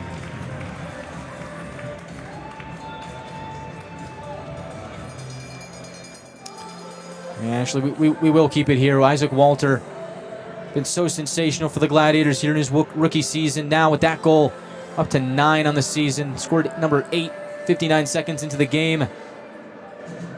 For Walter so far tonight, with that goal, that puts him in 2 goals and 1 assist on the evening, but seems to be favoring that right leg. And he is headed off to the locker room, where he'll be treated with some medical attention. So we hope that Walter's all right. Need to see anybody go down. But he does get the goal, 5-2 Atlanta. Although on a play like that, we're happy for Walter to score the goal. You hate to see him go down. And good sportsmanship from the Grizzlies as well. They did show some concern once Walter went down and realized that he wasn't quick to get back up. Did go and check on number 22.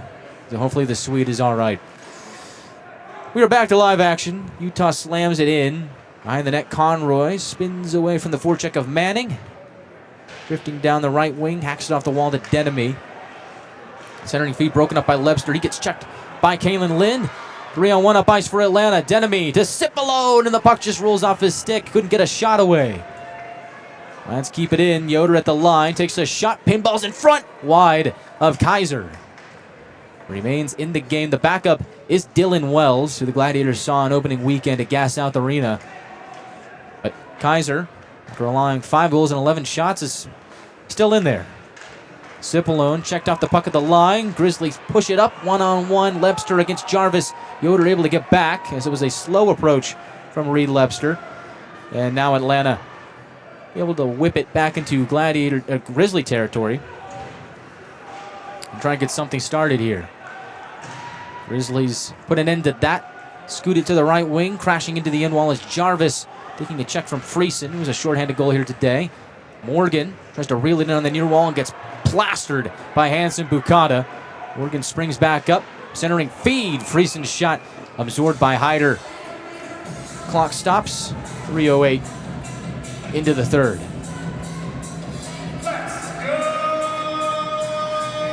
So the goal for Isaac Walter was unassisted. 1:25 into the third. Walter, 2 goals and 1 assist on the evening. You see the replay again in-house. Just unfortunate that after the play got checked into the boards. It's favoring that right leg heading off to the locker room. We'll call it a lower body injury for Isaac Walter, and we hope he's able to make his return. Shot by Timofeyev off the faceoff, shrugged away by Hyder. And now Nychuk gains center red and pops it over blue to Morgan behind the cage. Use it for Burns. Now Scardina cycles to the slot and fires. Save Kaiser. Rebound pops over to Timofeyev, and he can't hang on to it. Burns keeps it alive. Looking for Morgan in the far corner. Slams up ends at the end wall. Grizzlies pick up the puck. Ness tries to shuffle it ahead and turns it over to Scardina. Gladiators doing a great job keeping the Grizzlies hemmed in their own zone here. Now Utah finally able to escape. Geniev brushes it left wing for Timofeyev. Puck rolls off of his stick, picks it back up behind the net.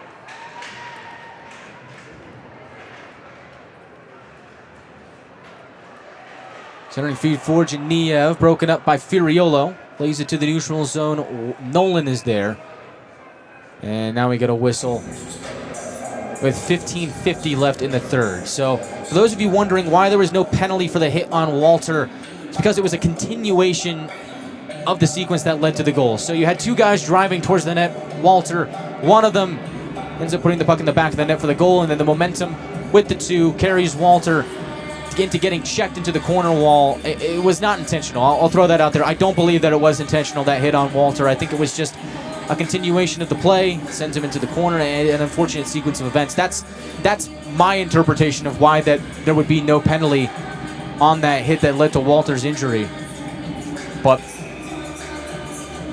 I was starting to get into the territory of speculation there, which I don't want to do.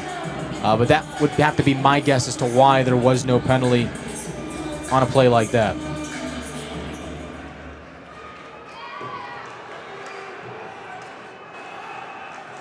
Utah with the puck. They'll fling it to the near side. Nobody home except for Ryan Nolan, who already has a goal here today. Puck spurts back to center. Mateter's got it. First game back for the Gladiators since November 15th. Chucks it down to the end wall. Francis is there. Grizzlies able to strip it away. Brush it left wing for Barbashev. Wanted cross ice to Felton. They break it up. Stretch pass to Francis. And he couldn't quite reel it in. Otherwise, it would have been one-on-one breakaway with Kaiser. Loses the puck deep in enemy territory. Forced to peel back. Gladiators with 5 on the board on 11 shots. Should be good enough to win. Utah with 2 goals on 23. 5 minutes gone by in the third. They tango for it in the near corner. Bodies converge. Mateer working hard, able to poke it to Conroy. Alex Young in there as well. Conroy will rainbow it to the red line. Glove down by Enns. Across to Weinstein. And in is Filion. Flanks it right wing for Manning. Tries to sidestep around Conroy, but the former member of the Adirondack Thunder's got it covered. Grizzlies forced to the outside from the far corner. Manning gets spilt down by Conroy. What a play. Able to wrestle the puck away from him out to center. 3-on-2 for Atlanta. Bouton to the middle. Denemy across. Pass behind Sylvester. And the Grizzlies take it up ice. Lebster flies in on the left wing. Working against Yoder. Centers in and out of the slot. Denemy has it on the far wall. Rips it around the boards up to Boudon on the near side. It's taken away by Geniev. In tight. Takes a shot. Hyder's got the save. Danny Geniev is dangerous, but Ethan Hyder is a bad man. He's even more dangerous. He's able to snatch that one and rob the Grizzlies of their 3rd goal of the night. Ethan Hyder here today, now 22 of 24. And for Kyle Kaiser, uncharacteristic night for him. 5 goals on 11 shots. Face off to the right of Hyder. Cipollone to take it against Geniev. Cipollone the victor and the product of Quinnipiac and national champion. It's an out to center. And the Grizzlies come roaring right back in. At the end wall, Nychuk chips it to the near side. Hanson Bukata cross ice looking for Geniev. Backdoor. Couldn't quite handle the pass.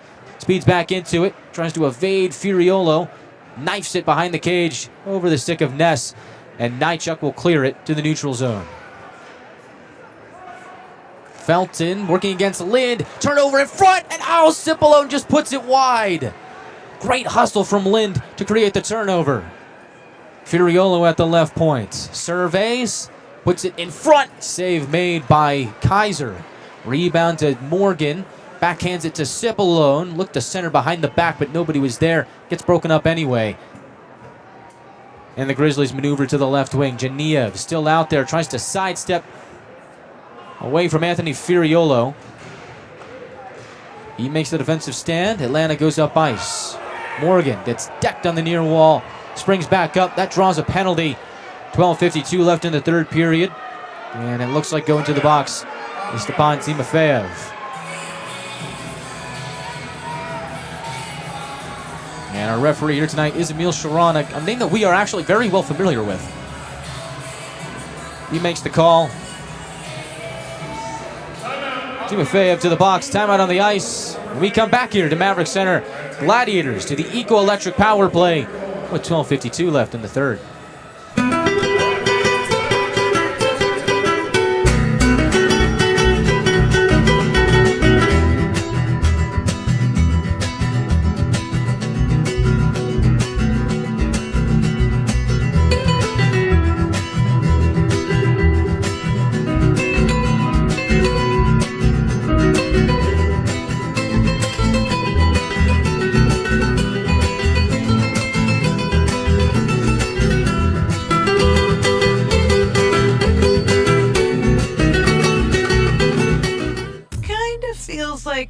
everyone's trying to copy the $5 biggie bag. This Thanksgiving, you can count on Kroger. Back to Maverik Center. Atlanta to the Eco Electric power play.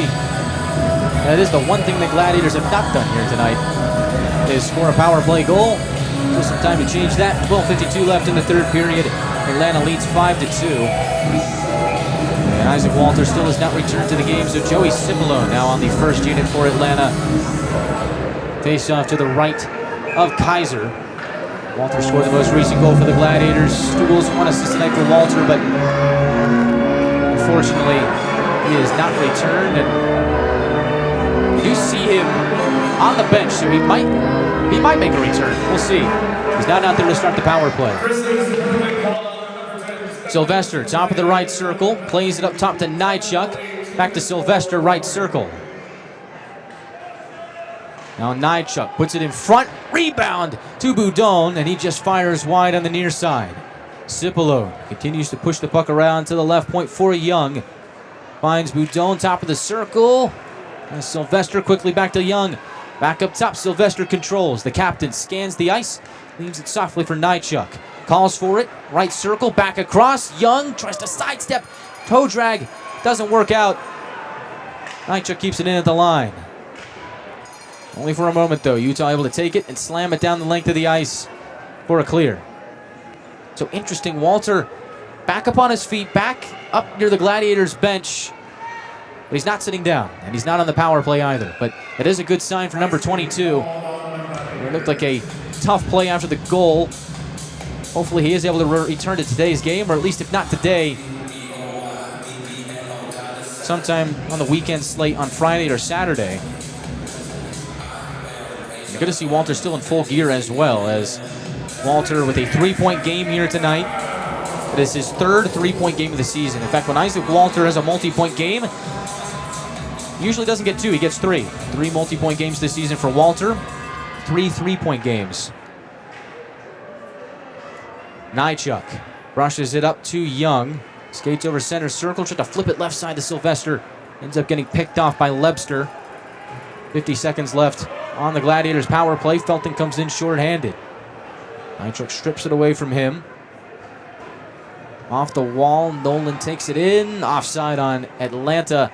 37 seconds left on the penalty. I think that should actually go to 38. They were a bit slow to stop the clock. So we'll see if they end up adding 2 more seconds. Although for the Gladiators, they're up by 3. They don't really need it. And it doesn't look like they are going to adjust it.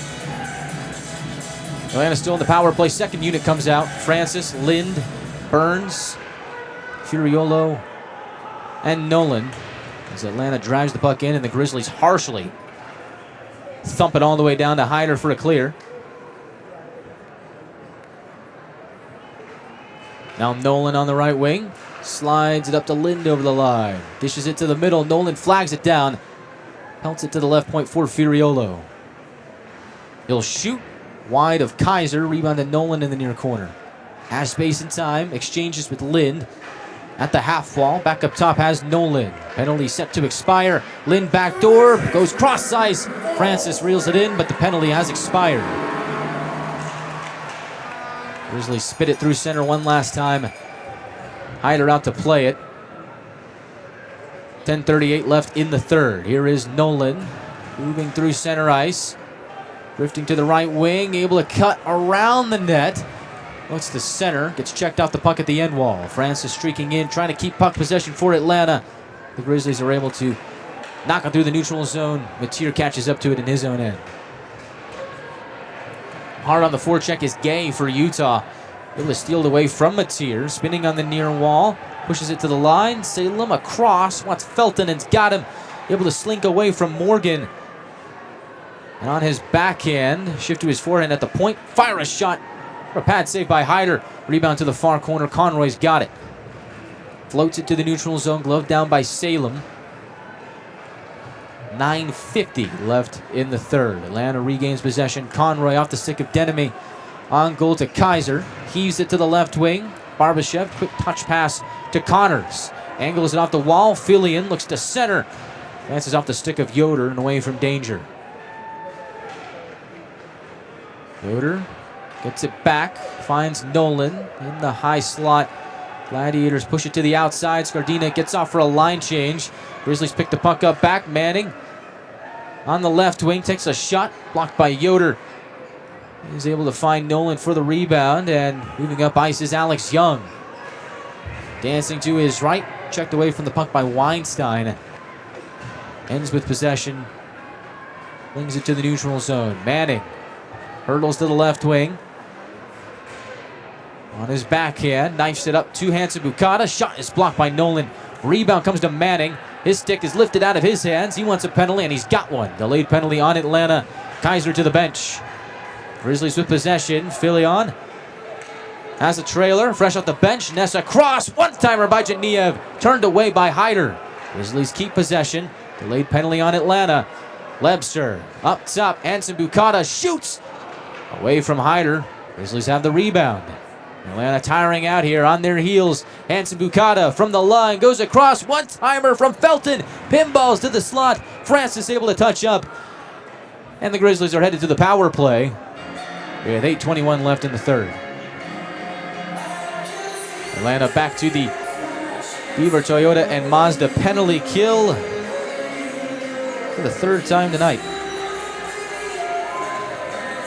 I'm going to think this is a chance for the Grizzlies to make this end interesting. Zach Yoder in the box. At least slashing is the call.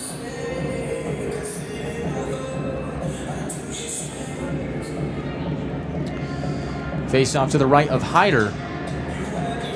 Manning will take this against Cipollone.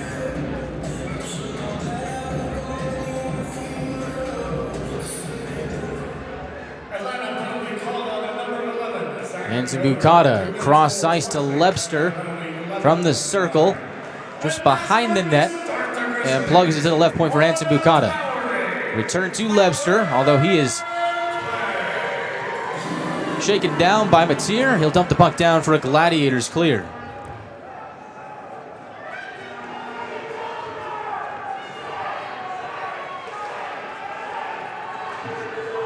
In the neutral zone, Gladiators making things very difficult for the Grizzlies to enter the zone.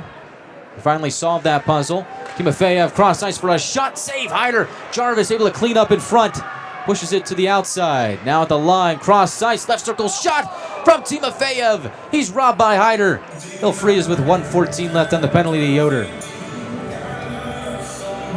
7:35 left in the third period, and the Grizzlies understand that the Gladiators' PK is going to force them to the outside. So what do? They're going to push that puck quickly, trying to get the Gladiators on their heels. Set up some chances for some one-timers on both circles. The latest one from Stepan Timofeyev into the glove of Hyder. Hyder makes his 26th save of the night on that play.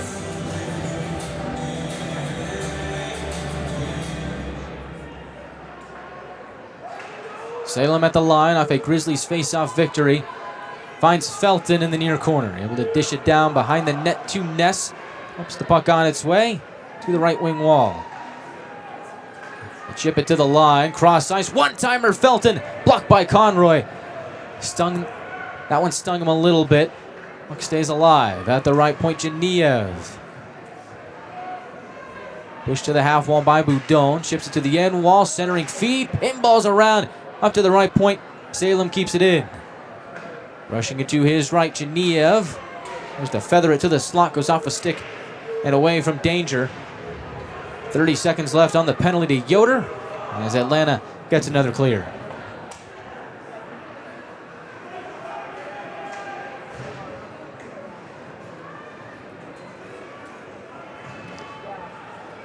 Weinstein slithers in on the left side. Mateer defending. Checks him hard at the end wall. Puck is shaken loose. Atlanta has it. 2-on-2 up ice, shorthanded. Young flying down the right wing. Defended by Enns. Shot goes off the stick of the defender.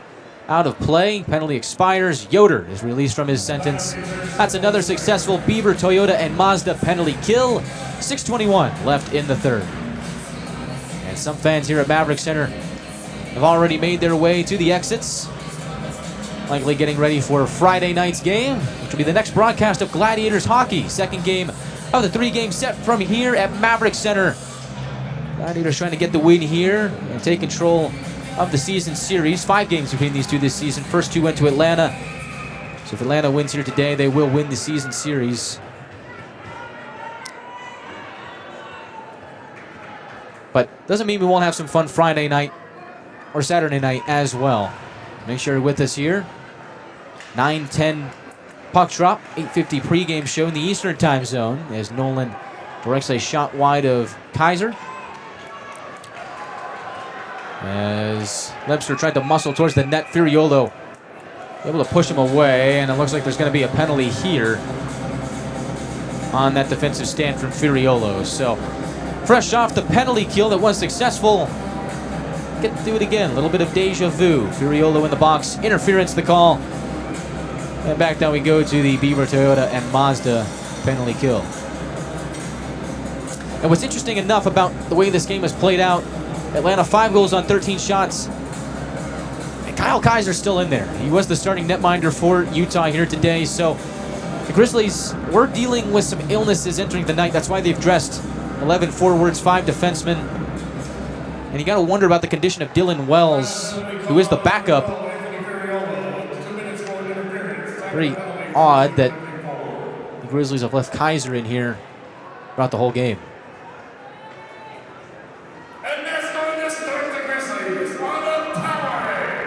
The Grizzlies on the power play. Lebster around the net. As Timofeyev on the left wing sets up Anson Bukata for a shot.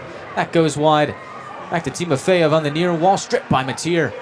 He's able to plug it down for another Gladiator clear.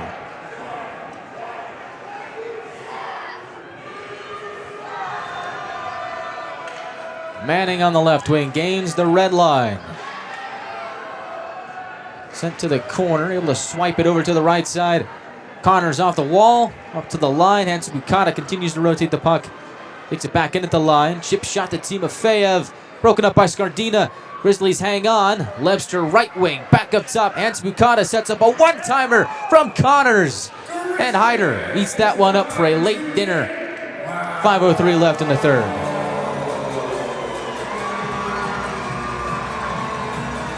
.57 seconds left on the penalty to Furiolo. And the Grizzlies have had 2 chances here now towards the end of the game, at least regulation I should say, to at least cut into this Gladiator lead, but this Atlanta penalty kill doing what they do best. Top 5 unit in the league for a reason. And Ethan Hyder, fantastic goaltender in his own right. Recipe for success for Atlanta. Doing a good job of taking away any momentum the Grizzlies might gain from this. 45 seconds left on the penalty to Furiolo. Geniev from the right circle, stutter step, loses the puck to Scardina. Short-handed, he'll skate it out over the red line, chips it between the circles. Got cut off in a Grizzly sandwich of Friesen and Salem. Atlanta does have puck possession. 4:33 left in the third. 23 seconds left on Utah's power play. And not a lot coming out of it.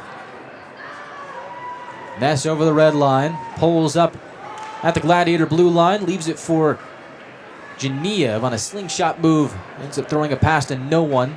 Chad Nychuk there for Atlanta. Shimmies it to the neutral zone. Nolan takes it on the move, drops it off. Young is there on the left wing. Swivels it off the end wall to Nolan. Furiolo out of the box, back to even strength. Nolan driving towards the net. Couldn't get a shot away. Young will take one. Kick save made by Kaiser. And he is able to reel it in with 3:57 left in the third.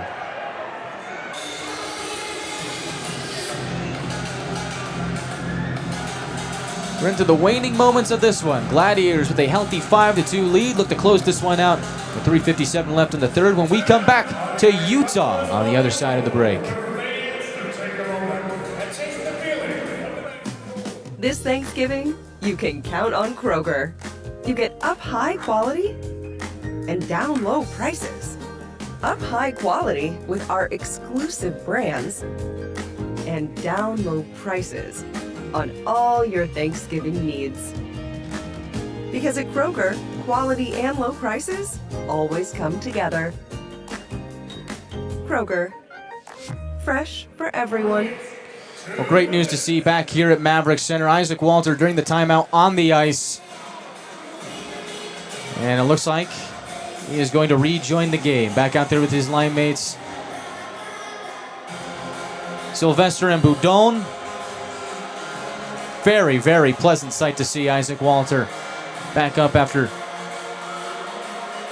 I think, shaken up after his latest goal. He made it a 5-2 game, and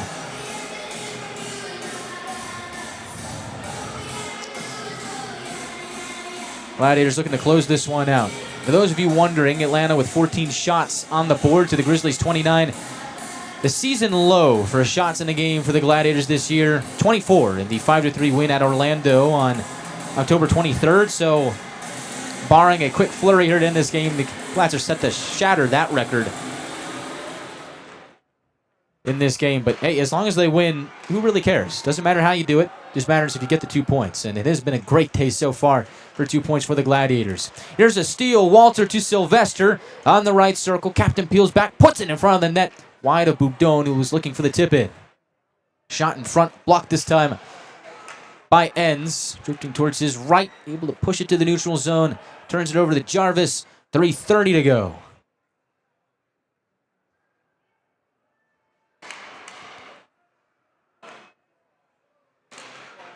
Team straight possession in the neutral zone before Walter waffles it in. Connors slithers down the middle. Bouncing to the right side. Looks to center. Glances off the stick of Barbashev and goes wide. Boudon helps it back out to center. And we got another penalty here. High sticking. Looks like Fillion took the bunt of that for the Grizzlies. Checking for blood.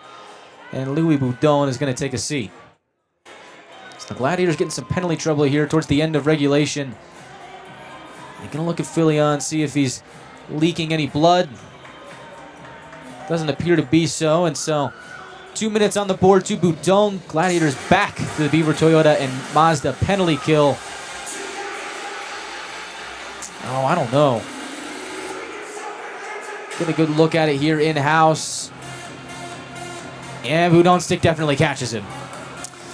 It is a penalty. Good call there from the three-man officiating crew. And so Roger, the ice official, getting some good steps in. Thank you, Roger. High sticking on Boudon. 2 minutes. 3:03 left in the third. Gladiators with a win here today, looking to get back to another winning streak. Make this one 2 in a row. Improved to 15-5 on the season, but still some time left in this one. Lebster, top of the right circle, shoots. Shot is blocked. Conroy frees it from the Gladiators' ice and gets a clear for Atlanta. Anson Bukata gains the red line. Now Gladiator blue. Goes cross-ice to Timofeyev. Sent to the corner by Matir. Able to escape and put it to the line. Manning cross-ice. Hanson Bukata down low behind the net. Lebster looking for Timofeyev at the left circle. Puck hops over his stick like a hot potato. And the Grizzlies shoot themselves in the foot. Force back out to center. And they come plunging back in. Around the boards they go. Timofeyev out to the neutral zone for Hanson Bukata. 1:10 left on the penalty to Boudon as the Grizzlies come back in. Timofeyev between the circles tries to fight to the goal line. Gladiators rip it away from him. Denemy over the red line. Drifting towards his right, pulls up, drains off some time, and chips it down for a clear. Denemy with a goal here today. The Gladiators' second. Makes a great play there on the penalty kill. Heads off for a change. 1:50 left in the third period. Lebster in deep, goes around the net on his backhand. Shovels it to the line for Salem. Cross-ice one-timer. Timofeyev, and his stick shatters. Runs to the bench to get a new one. 4-on-4 for a moment. Off the bench comes Felton. They'll play it to him for a slap shot left circle. That's blocked by Yoder. And the Grizzlies are forced back out to center. 22 seconds left on the Grizzly power play. Felton checked by Yoder in the near corner. Divorces him from the puck, and we've got another penalty here. Holding the call. Palms in the air for Mickey Burns, and it looks like he's going to go.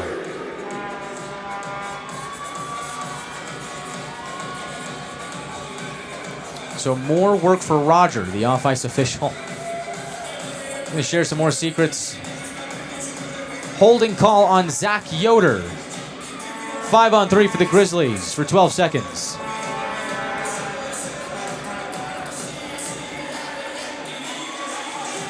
So Yoder sits in the box for the second time here in the third period.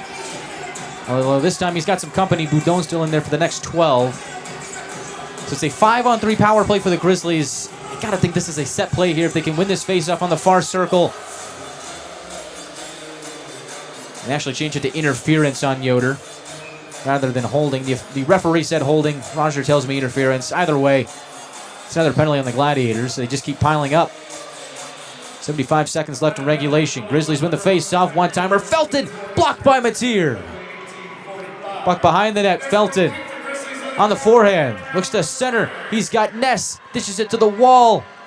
Genevieve Gelays out of the box. Boudon. Salem shoots and scores.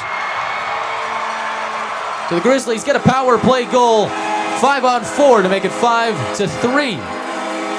58 seconds left in regulation.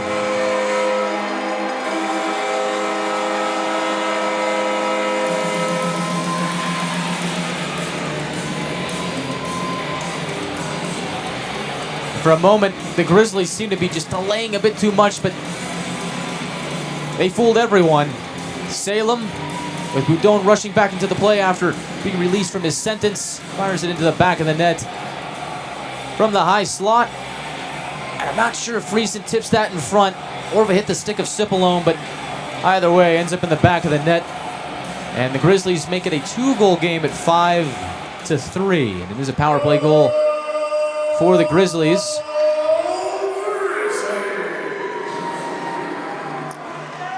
So it is Salem's goal from Genevieve and Ness to make it 5-3. Empty nets.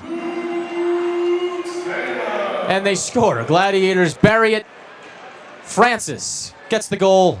And so any hope that the Grizzlies had is gone. 6-3. And so while the PA announcer in-house tries to fire up the crowd from the Salem goal, it's a bad beat. Ryan Francis has already restored the 3-goal lead. And now Francis with that goal. Now 1 goal away from 50 goals in his professional career.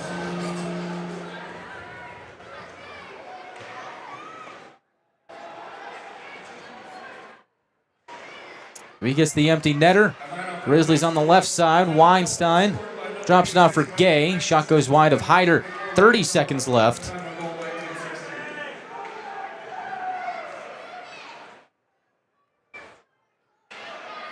Jalot has a roll off his stick. Ends a drive. Save made. Hyder. Rebound to Morgan. 15 seconds left. Now Burns on the right wing shoots wide of Kaiser. Puck will go out of play with 5.3 seconds left on the clock. And it looks like all things considered, the Atlanta Gladiators are going to win the first game of the 3-game set here at Maverik Center. So it is an empty net goal for Francis from Ryan Nolan. Shot from neutral ice into the back of the net to ice the game at 6-3.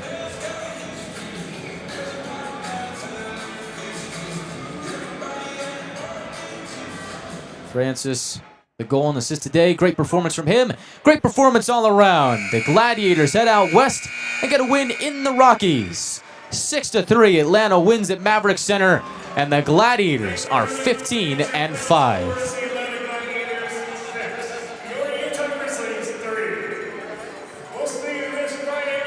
The Gladiators are special. If you couldn't already tell, they take it to the Grizzlies in their own building. They slam them 6-3. 6 goals on 15 shots for the Gladiators.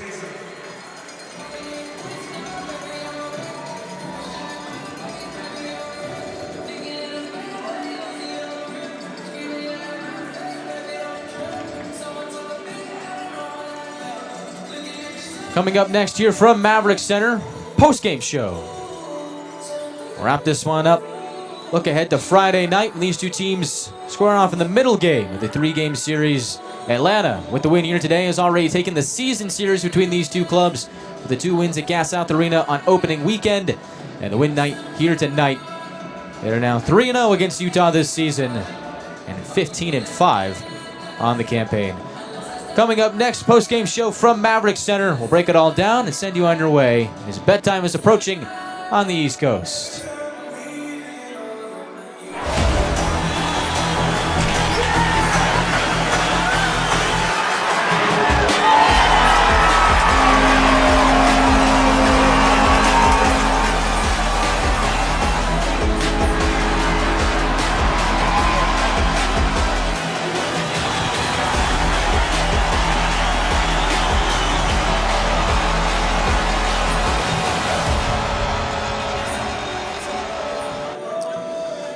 Welcome back to West Valley City here in Utah. Fans headed to the exits.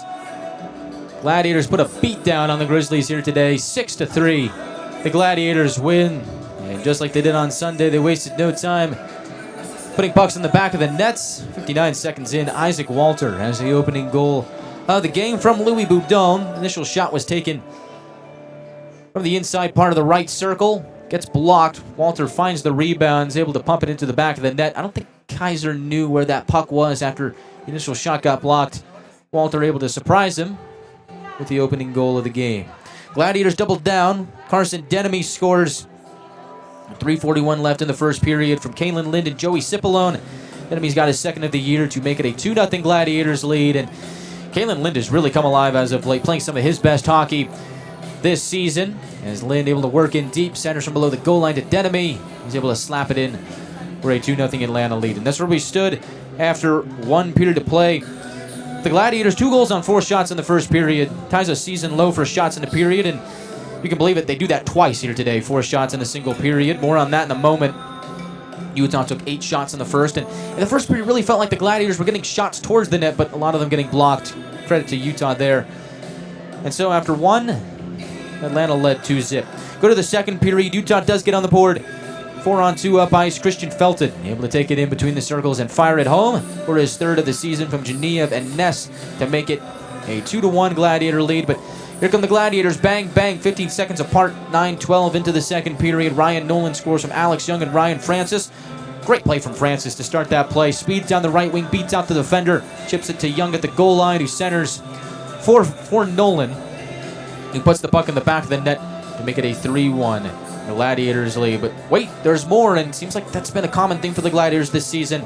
Goals in quick succession. 15 seconds after the goal from Nolan, Louis Boudon, the Frenchman, scores from Cody Sylvester and Isaac Walter. Makes it 4-1 Atlanta. Grizzlies do bite back, though, as a shorthanded goal comes from Evan Friesen from Luke Manning to make it a 4-2 hockey game. And this was an interesting turning point in the game because it really felt like momentum sucked away from the Gladiators with that shorthanded goal. Remember, it was a 4-1 game. Gladiators were on the power play, had a chance to make it 5-1 and really bury the Grizzlies, put them in the grave here, so to speak. But the Gladiators, surrendering that shorthanded goal, Grizzlies get some momentum. 4-2 your score heading into the third. And in the third, Isaac Walter back on the score sheet. 1:25 into the third period. Walter likes to score at the beginning of periods, and he likes to score goals in general. Walter now to 9 goals on the season. That is the team leader. Sensational rookie season for the University of Vermont product. Walter scores unassisted, able to just drive towards the net. We've seen that play many times from Walter this season, just cruising down the wall. All of a sudden, he just gains a burst of speed, cuts in tight, and unfortunately, after scoring that goal, was decked hard into the boards. Just a continuation of the previous play. 2 guys fighting hard, driving towards the net. Walter, unfortunately, sent off balance into the boards. It did shake him up a bit. Walter did have to be helped to the locker room, got some attention from Nick Nelson, and who knows what kind of magic Nick Nelson has, because Isaac Walter was able to return to the game, which was great. So great to see for Walter and the Gladiators. Hate to see a guy go down no matter what side he's on. And so thankfully for Walter, Nick Nelson able to work his magic. Walter returns, and the Gladiators, off that goal, took a 5-2 lead. So the Grizzlies able to get on the board late, get 3 power plays towards the end of the game. So for the final 6-7 minutes, All right, I didn't mean to do that one. But for the final 6 or 7 minutes or so in the third period, Gladiators spent the rest of the game on the penalty kill, and they do surrender one despite great efforts. As the Grizzlies able to slam in a power play goal from Luke Salem, from Geneva and Ness to make it a 5-3 game. But moments later, 15 seconds afterwards, Ryan Francis from neutral ice puts it to the back of the net before the PA announcer could fire up the crowd from the Salem goal. That ices the game. No jet lag for the Gladiators. Ryan Nolan with the assist on the Francis empty netter. And Atlanta is able to hunt down the Grizzlies, take this one 6-3 in the first game of the 3-game set. Final advanced stats from the third period. Gladiators lose the face-off battle in the third period 12-8. Scoring chances 6-3 in favor of the Grizzlies. Shots on goal in the third 11-5. They actually give the Gladiators one more. Before it was listed as 4 shots in the third, so they escaped that tie of the season low that they matched in the first period. 4 of those shots on the power play for Utah. And the giveaways cut down for the Gladiators in the third period. Grizzlies turned the puck over 8 times, the Gladiators 2. So all things considered, Atlanta able to put together a very solid effort here today in enemy territory. Ethan Hyder, excellent as usual, stops 28 of 31. And the main storyline for the Gladiators, 6 goals on 15 shots. And for Kyle Kaiser, he ends up allowing 5 goals on 14 shots because of that empty netter from Francis. So for whatever reason, John Buchanan, Ryan Anderson, the coaching staff for the Grizzlies, decided to just leave Kaiser in there. And there was a report coming in on the Grizzlies side, start of the game, that their guys were dealing with some illnesses in the locker room, some injuries. They only dressed 11 skaters and 5 defensemen. And the backup to Kaiser was Dylan Wells, so maybe Wells was battling a bug and was just listed as the backup, but he was on the bench for the entirety of the game, but they did not put him between the pipes, and it was Kaiser's net all the way through, but it's a rough go at it for Kyle Kaiser. 5 goals on 14 shots, and the Gladiators have done it again. Proved to 15-5. Great effort all around for Atlanta, and they'll look to continue rolling on Friday night in the second game of the 3-game set. So 2 more on the slate for the docket here at Maverik Center. First, as the game tonight, 6-3 Atlanta are the victors. Tomorrow, the middle game, 9:10 puck drop. For those of you in the Eastern time zone, at 7:10 local. That means it is a 8:50 pregame show here in the Gladiators Broadcast Network. 6:50 local time here in the Mountain Time Zone. And that is the case for Friday night and Saturday night. And we hope to see you there. Thank you to everybody who is still awake as we're approaching midnight on the East Coast. 11:37 back in Atlanta. So when I say, nobody does it better than Glads fans, this is what I'm talking about. You guys staying up way past your bedtimes to watch the Gladiators put down the Grizzlies with a 6-3 victory in enemy territory. One more footnote for tonight's game. Ryan Francis, with a goal and an assist here today, is now 1 point away from 100 pro points in his professional career. So hopefully Ryan Francis able to do that on Friday. Congratulations to him and congratulations to the Gladiators. Great game all around. Let's look at some of the stars of the game before we head out. 3 stars are all Gladiators. Carson Denemy is the 3rd star of the night. Denemy finishes the game with 1 goal. It's the 2nd goal for the Gladiators here today. Louis Boudon named as the 2nd star of the game for Atlanta. Boudon, 1 goal and 1 assist and a +3 rating for the Gladiators here today. And, of course, the 1st star of the game, none other than Isaac Walter. His rookie season continues to be dominant. 2 goals and 1 assist and a +3 rating for Walter. And, thankfully, the best stat of all was he was able to finish out the game for the Gladiators. So, all things considered, things are looking pretty good for the Gladiators. Walter has his 3rd 3-point game of the season.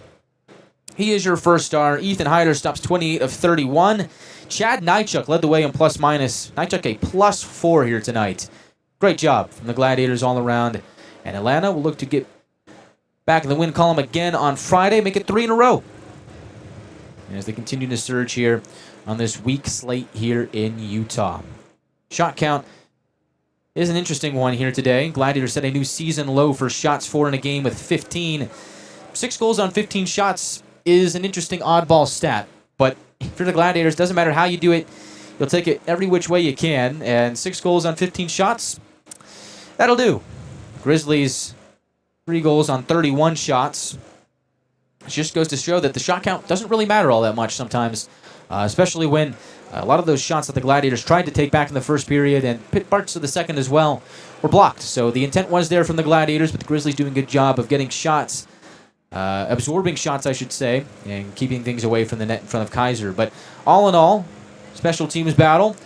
Atlanta goes 0 for 3 in the power play. Gladiators go 5 for 6 on the penalty kill. That one late power play goal from Salem sneaks in, so ends up spoiling what was a great night on the penalty kill for the Gladiators. And so we'll see if those storylines remain the same heading into Friday night. Gladiators will get some good rest here today.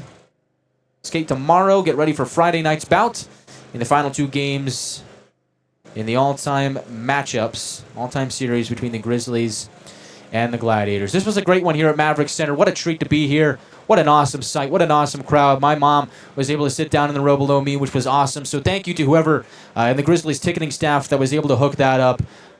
You guys are awesome. Just great hospitality. So thank you for doing that for me and my family. And great to see some of the familiar faces here at Maverik Center. Tyson Whiting, their broadcaster, Tim Broussard, who we've known for a long time, and some of the other faces, Zamboni, off-ice officials, front office.